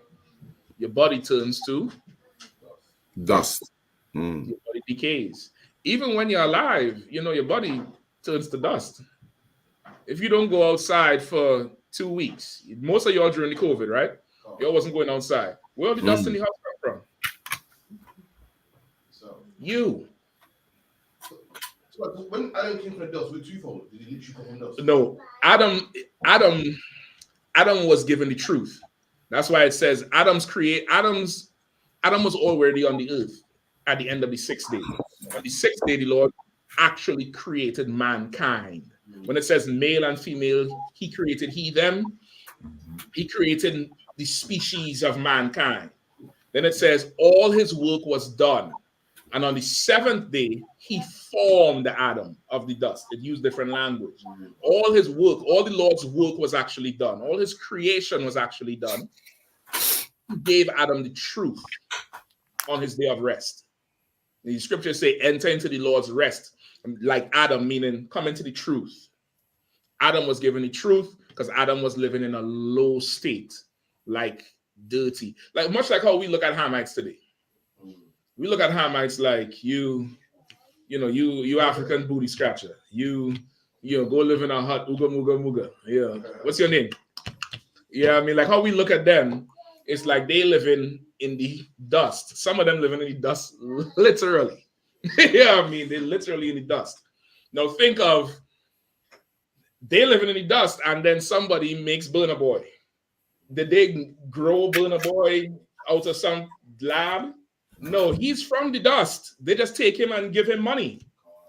And now he is, you know, people don't even think he African. They think he a Benjamite. Dust with money. Say again? Dust with money. Just with the money. Dust with money.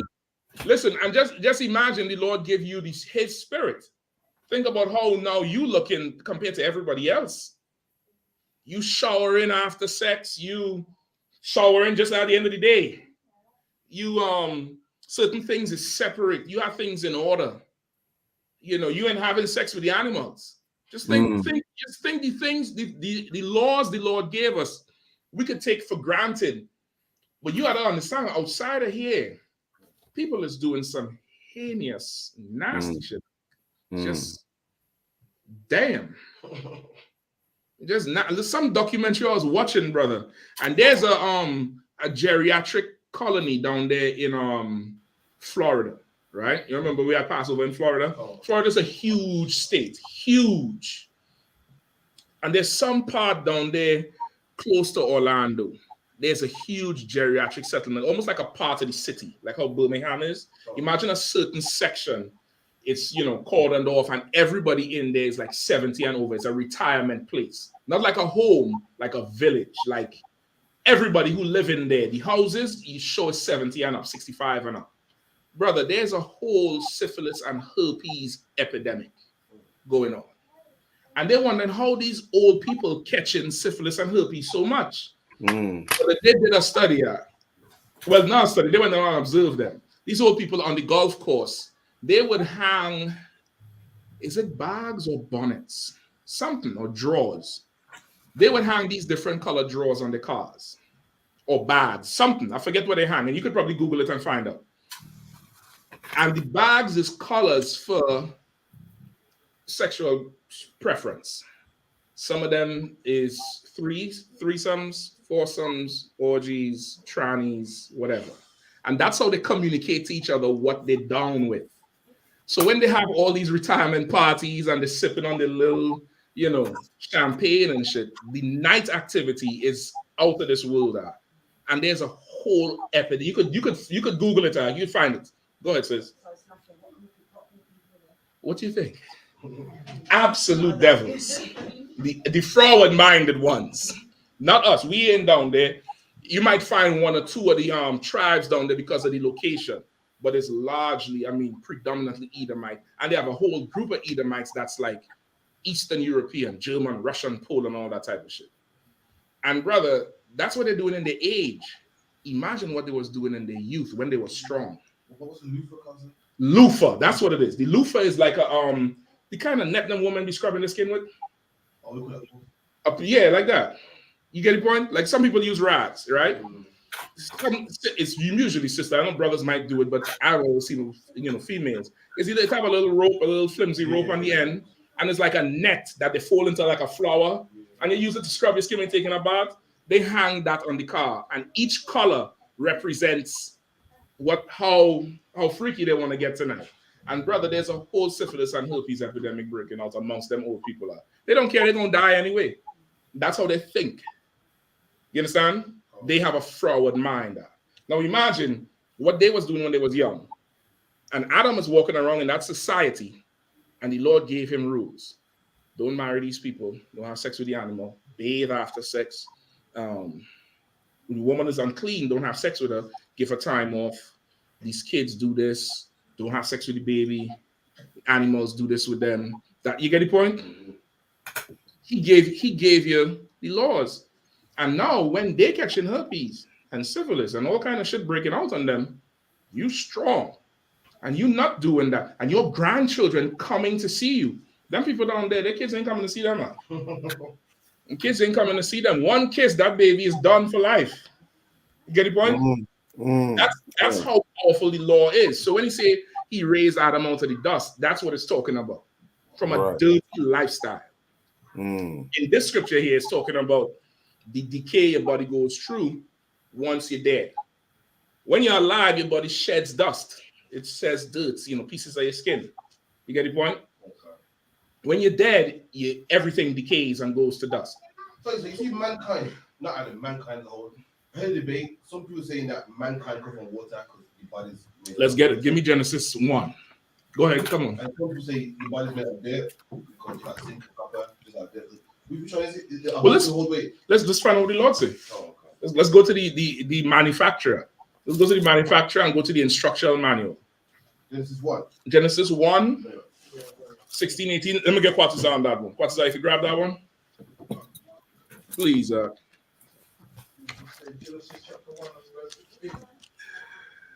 I think 16. Let's try 16.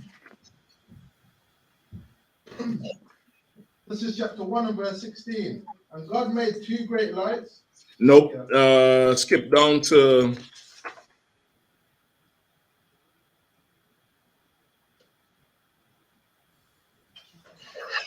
20. Give me 20. Genesis 1 and verse 20.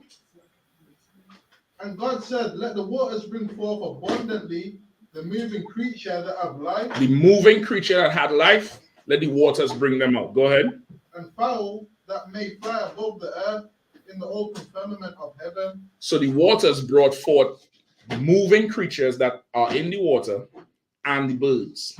Birds come from the water too, right? That's why even in the Bible, everything above land is considered the waters. The Lord separated the water from the waters with the firmament. Outer space is considered water, which is why when astronauts go out, they still have to put on the helmet, just like when they go in the deep. Fishes, anything that's in the water comes from the water, comes out of the water. Skip me to 24. Verse 24. And God said, let the earth bring forth the living creature after his kind, cattle and creeping thing, and beasts of the earth after his kind. And it was so. Now, everything that's on land comes from the earth. You get the point? Every land dwelling thing comes from the earth. Every beast, every cattle, every creeping thing after its kind comes from the soil. This is all in the same day. 27. Verse 27. So God created man in his own image. In the image of God created he him. Male and female created he them. Man also comes from the earth, which is why he said, man and beast, both alike, nobody have preeminence over anybody.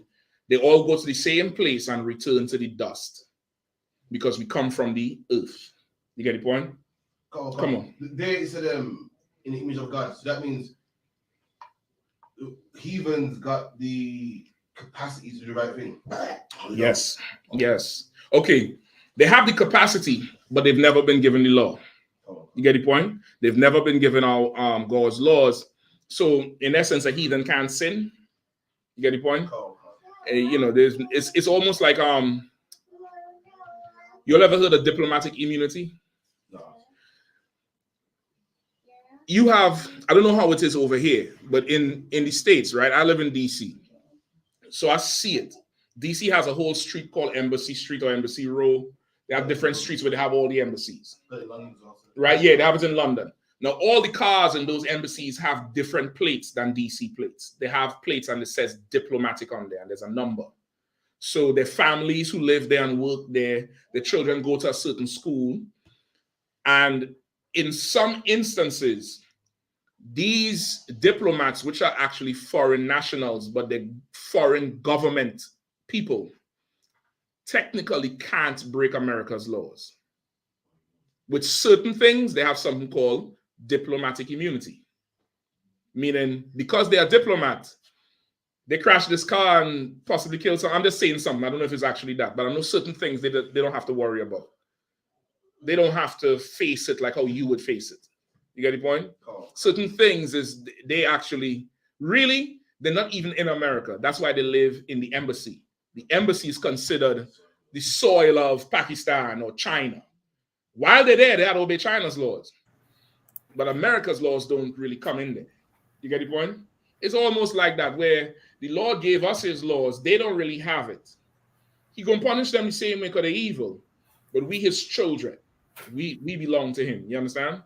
But man on the whole has the capacity to know right from wrong versus an animal. That's why man was made in his image, meaning to have dominion, have power like the Lord has power, to decide who, to decide things. Not literally looking like him, but in his image, meaning to have dominion, have authority. You understand? Right. Quick question. I know that took time. I heard ages ago, I'm not too sure that Adam invented fire or discovered fire. That's correct. I can't say that based on the records. Okay. What I could say is, from Adam and Adam's line is damn near everything of modern civilization. Damn near everything, even dealing with animals. You know what I mean? All those things come from us. You get the point? And you see it in modern terms. There's history books that tell you during the time of when the Egyptians had us as slaves, there were people that traveled and brought different things to the New World since back then. You get the point? Even in the Bible, Joseph gave Egypt the ingredients to survive the drought. You get the point? There's certain things we gave to the world. I think Joseph gave them math, if I'm not mistaken. I think that's in Josephus. Yeah, Abraham gave them math, the whole system of it. You get the point? So, I mean, to say who invented fire, the Lord for sure invented fire. He said, let there be light. So, you get the point? Abraham discovered written language as well, opposed to sending a message by mouth. I believe that was all the way with Adam. I believe that was all the way with Adam, because he would name the animals. He would name different things. You get the point? The actual written thing came with just, I guess, before the time of Moses. Just as we started to grow from a family into a nation, now you have to make departments and, records, because it's just too much people to tell our tradition. You get the point? So you had to write it. You understand? Go on. Go ahead. One more thing. When people say, when people say, well, there's religions that predate the Bible, is that because we came out of Egypt 70 souls, so we're smaller? Because people say there ain't relics of Hebrews till such a date. And what I usually say is that's because we got established on that date. Is that correct to say that? Or yeah, okay. Yes, and also there's other things. Israel and Esau is two of the youngest nations in the whole earth. Right? Damn near everybody came before us. Damn near everybody. The Hamites, the Japhites, really everybody.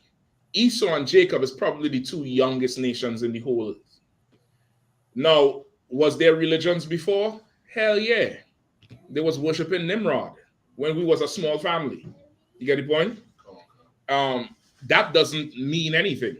You get the point? The fact that you can't find records of us in certain places don't mean nothing. The same Negroes who saying that don't even know who their daddy is. Does that mean they don't exist? No. If I look on a record, do I see who's your daddy? Dash, dash, dash. Does that mean you don't exist? No, it's just there's no record of it at that time. This is the other thing. Just from living today, you look at the Blacks and Wax museums, they make Beyonce look like a white girl. They make this one look white. The records is whitewashing stuff. You could best believe the same thing happened in Egypt. Like right now, African music is really the music category for all our music. The Afro beats, the Afro this, all of that, they're pushing into the Africans. They get in the awards for it. So now let's say somebody would come to the earth for the very first time. When they hear African American, there's actually an African in a prominent position getting awards. Who will they say has the records for it? Them. You get the point? So it's really no mystery of us being hidden everywhere.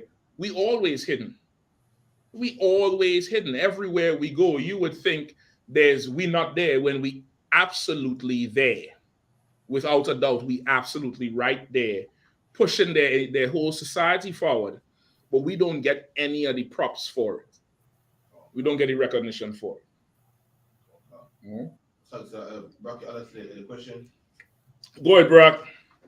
So who asked this one? That was Trooper by Arizona. Okay, no, so I hope he able to get it. All right. So this here is the actual dust of the earth, the ground. Go ahead, Art. Can Ecclesiastes chapter 3 verse 18, when it says that they might see that themselves are beasts, can it be used as a precept to say that when it talks about the beasts of the field, is not necessarily referring to animals, but it could be referred to men as well, like in Genesis or in Ezekiel 34:5? Say that again. Which precept are you talking about? So in Ecclesiastes chapter 3 verse 18, I could read it out of one. Where it says, I said in mine heart concerning the estate of the sons of men, that God might manifest them, and that they might see that they themselves are beasts. So when it says that they themselves are beasts, can Ecclesiastes 3:18 be used as a precept? For example, for Ezekiel chapter 34:5, where it says that we were scattered and became meat for all the beasts of the field. I could see how you use it. I could see it. I could definitely see what you're saying. But okay, you want to explain that in Ecclesiastes, this is actual animals they're talking about. So like if it I mean, can it be used to show that the beasts of the field could sometimes not necessarily be animals, but it could be referring to yes, men? that's what I'm saying. I could see where you're going with it. You can definitely do it. But as you teach, you don't want to teach that alone, because somebody might go off thinking this is not talking about the actual animals, because now it wouldn't make sense to pull the precept in Genesis that we just pulled. So like I was not talking about this precept in Genesis. I was referring to, like, for instance, I understand what you say. Listen to what I'm saying. As you use Ecclesiastes to show that it's not always talking about animals, it could be talking about the nations as the beasts of the field.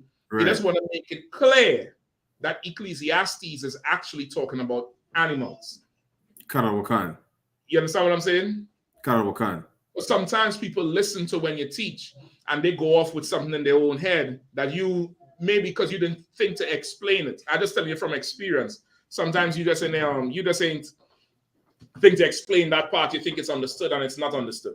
You get what I'm saying? Karawakan. I got you. But you could definitely use it to show the difference in the context. You know what I mean? And precept upon precept, 18 could damn near go with Ezekiel.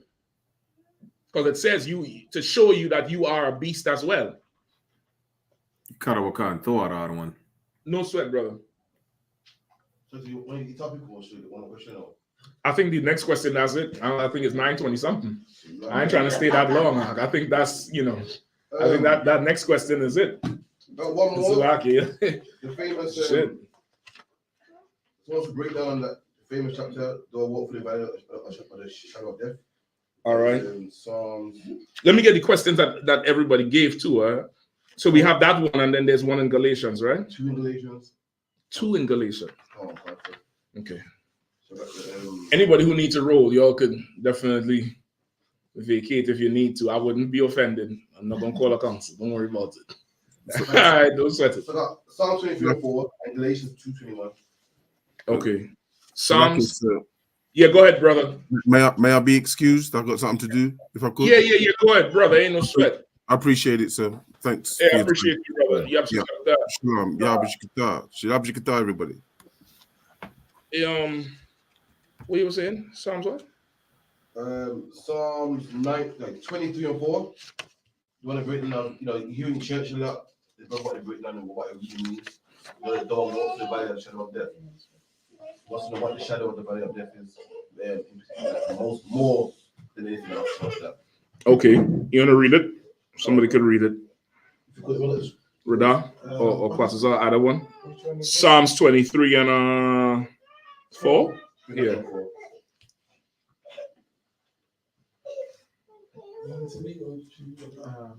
Come on, somebody, let's go. Let's go.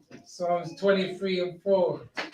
Yea, though I walk through the valley of the shadow of death, I fear no evil. I will fear no evil. I will fear no evil. For thy art with me. Thy rod and thy staff, they comfort me. All right. So what is this saying? Just like we talked about to trust in the shadow of Egypt, we compared it to like a child standing close to the parent in the shadow. Even though you walk through the valley of the shadow of death, meaning imagine death was a person standing and you in death's shadow. What does that mean? Just think the child who's close gets in the shadow for protection. Like you're in the shadow of Christianity. Don't go there. Just give me the valley of the shadow of death. So it's like just the what its shadows there, so you're in danger, like you're around. You so close. Like what? Like a dark cloud over your head. Like you follow. Okay, don't say that because that goes into people's mental state. There's some people who just something following. Sit down in the car, they look behind the seat, and just paranoid. So is it similar to when it said things up? It's like a shadow of things to come. So No, don't go there. What you said is it. You're so close to death, you're in death's shadow. Just like a child. For a child to just think the protection in the shadow of Egypt. The analogy with the child and the parent being in the parent's protection, that child is close, running in between the parent leg and peeping out from behind because they want to be in the parent's shadow. You walking through the valley of the shadow of death. It's a valley. You mean you're down in it. It's like the other one. You're down in it and you're close to it. That's why you're in that shadow. Go ahead, Barack. Would that mean that you're just surrounded by it? You're surrounded by it. You're engulfed in it. You're submerged in it. You're coming out from it and you're going back home to it.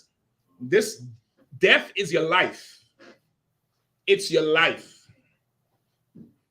Now, think about how many people you buried from the age of 12. Close friends, family members, etc.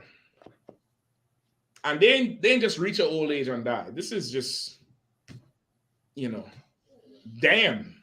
Like, when will it stop? Now, think about the people who come so close to death in your life that they ain't died, but they could have. We just surrounded by it. That's right. So now, if you like that, you could begin to be fearful. You could begin to be extremely fearful living in the world. You could just turn into a whole nervous wreck, anxiety from living in the world. And though you walk through the valley of the shadow of death, you will fear no evil. You get the point? Oh, God. To crystallize it, let me bring it home. You at camp, that last camp we had in Birmingham. How many people call after and say, you're trying to get killed? You're out there looking to die. Countless people are. Because I tell me, they message the DC page and say, why you carry them brothers out there to die? You could have get them killed. They civilians. They in their house safe, and they felt like they was going to die watching this shit. Nigga, we was there. What the fuck are you talking about? Though you walk through the valley of the shadow of death, you ain't going to fear no evil if you're standing with the Lord. Now, if you're not standing with the Lord, something like that could shake the foundation of your spirit, and you could just flee into Christianity. Right. You understand? You could just capitulate into Islam. Like what happened to most brothers, they go to prison. They go to prison, Father, Son, Holy Ghost. They come out, Bismillah, my name is Muhammad Asif Rakpir. They roll that R, boy. Muhammad Asif Rakman. You get the point? And really, they was in prison in the valley of the shadow of death. The whole tier is Muslim. They come in the damn cell with you and tell you, if you don't, they drop the Quran on the damn table. What are you going to do at that point? You get the point? It's that. It's like our life is just so close to death. You could start to fear evil and not fear the Lord. And that's it. Right. Also, just for context, this was written by David. Remember, David was on the run. David was enemy of the state. So think everybody knows Saul won David, how he had to move through the city. Meaning if somebody would have gathered enough men to corral David and string him up, they wouldn't have been wrong because Saul wanted him. He was an enemy of the state. You get the point? So imagine that. Like, though I walk through the valley of the shadow, that everybody wants David and his men. And then the reports coming out. It doesn't say that, but just think, for example, hypothesizing, of course. Remember, Saul killed the priest that helped David? Mm. Imagine how the report is David killed the priest and took the bread. You get the point? Oh. David so evil, David this, David that. Now he moving through, he had to watch out. It could make you fearful. That's the point of it. You're just living a life that's so close to death and danger, it could make you fearful, but you're not going to fear the evil because you stand with the Lord. And that's just that. All right. Next one. Then I think we might have to stop there. And hold on. What's the next one? Galatians 2 and 2. Let me hear it out. Let me just get that one and we done. Galatians.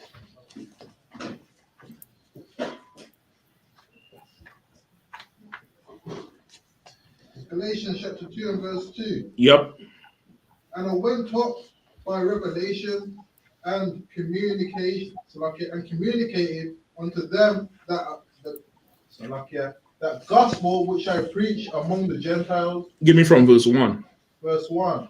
Then 14 years after I went up again to Jerusalem with Barnabas, and took Titus with me also, and I went up by revelation and communicated unto them that gospel which I preach among the Gentiles, but privately to them which were of reputation, lest by any means I should run, or had run in vain. Okay, and he wanted 2 broken down? Come about the Gentiles. Okay. This is okay. Let's just try to break it down. All right. Who's speaking here? I believe it's Paul, sir. This is Paul. And who is he speaking to? The brothers, the school in Galatia, my brothers. Mm-hmm. So now Galatia is a place outside of Jerusalem. And as he goes to Galatia, who is he going to? Black people in Galatians, like in England, we brothers who are considered British, but they're black.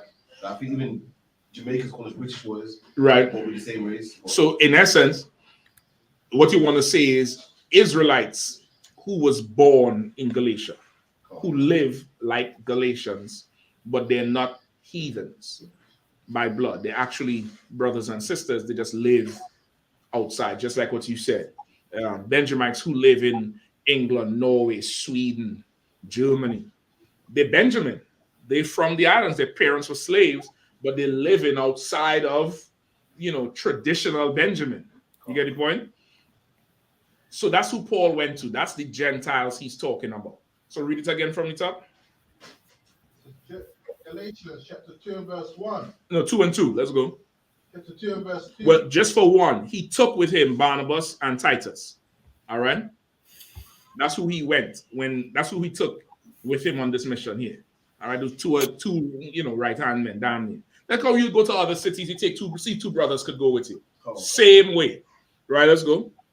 And I went up by revelation and communicated unto them that gospel which I preach among the Gentiles. So he went up by revelation, meaning by the things that was revealed to him. From the time when Christ came to him in Damascus, to everything that when he went back to Jerusalem to check in, everything he knew, he went and did the work he had to do based on revelation, based on everything was revealed to him.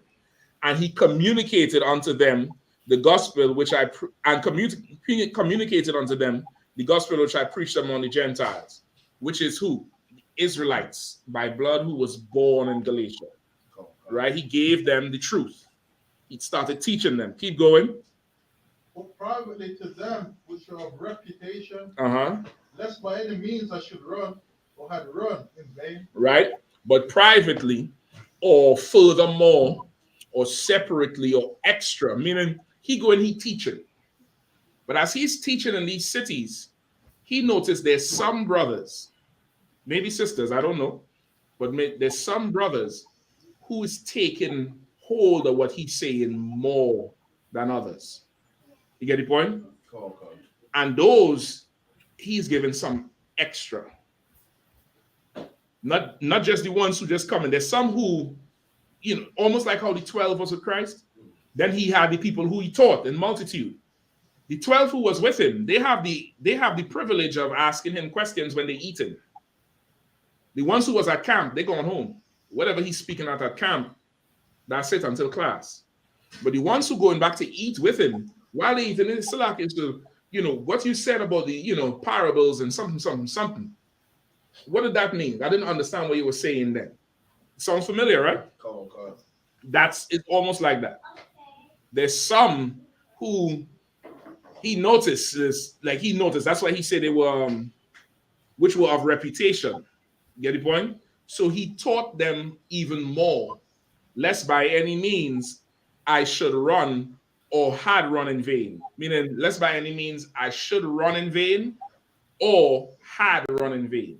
Now, the language here could trip people up. You might think run like run away. Run is like run for lecture. No.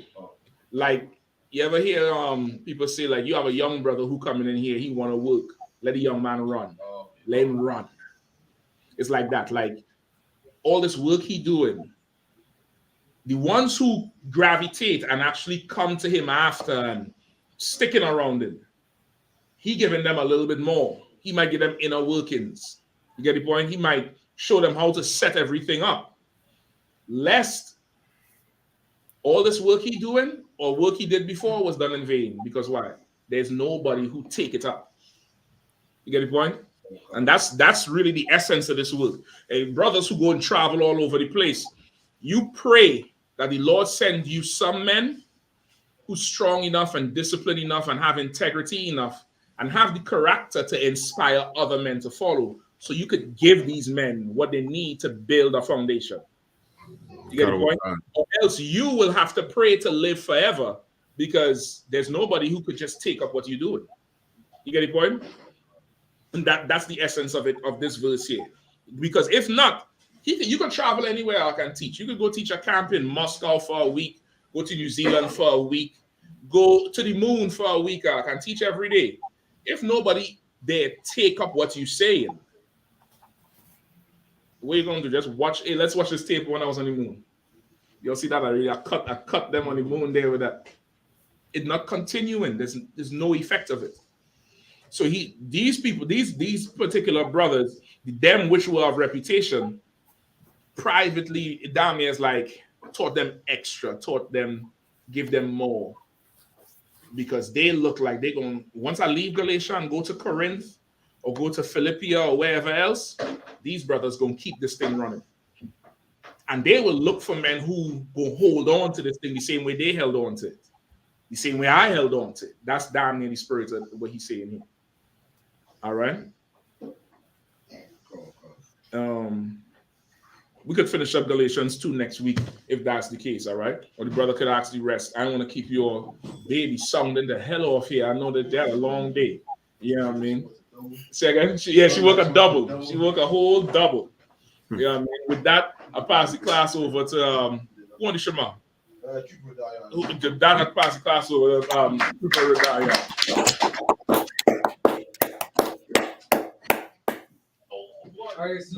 ISUPK security announcement. Where the ISUPK started at 1 West 125th Street, Harlem, New York. Rules for a new brother or sister. When a new brother or sister comes into the school, they are off limits for 6 months. They are to be saluted only. They are here to shed themselves of the world. If they need transportation, the teacher will arrange it. 6 months, if a brother or sister has an interest in a particular person, he or she must get permission from the head to speak to a brother or sister. There is another 6 months in which the brother or sister will call each other. After this 6 months period, the brother or sister will get permission from the head to marry. tithes, which is a commandment. Numbers 18 and 21. Malachi 3:8-10 means tenth in the Hebrew, Marshara, 10% of every penny of any increase the Lord gives you. Give to the Treasury Department or teacher, priest funds, free will offering for priests, not mandatory, whatsoever amount you would like.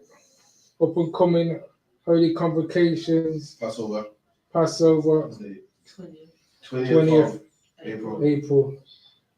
Announcements for holy convocation from the sheep. Remind Akio and Aqua to check the bulletin board in the hallway. If anyone wants to be a trooper in the school, start wearing all black, boots, shirt, pants, headband, scarf. With that, man of Israel, Imagine. Shabbat. Imagine. Barak.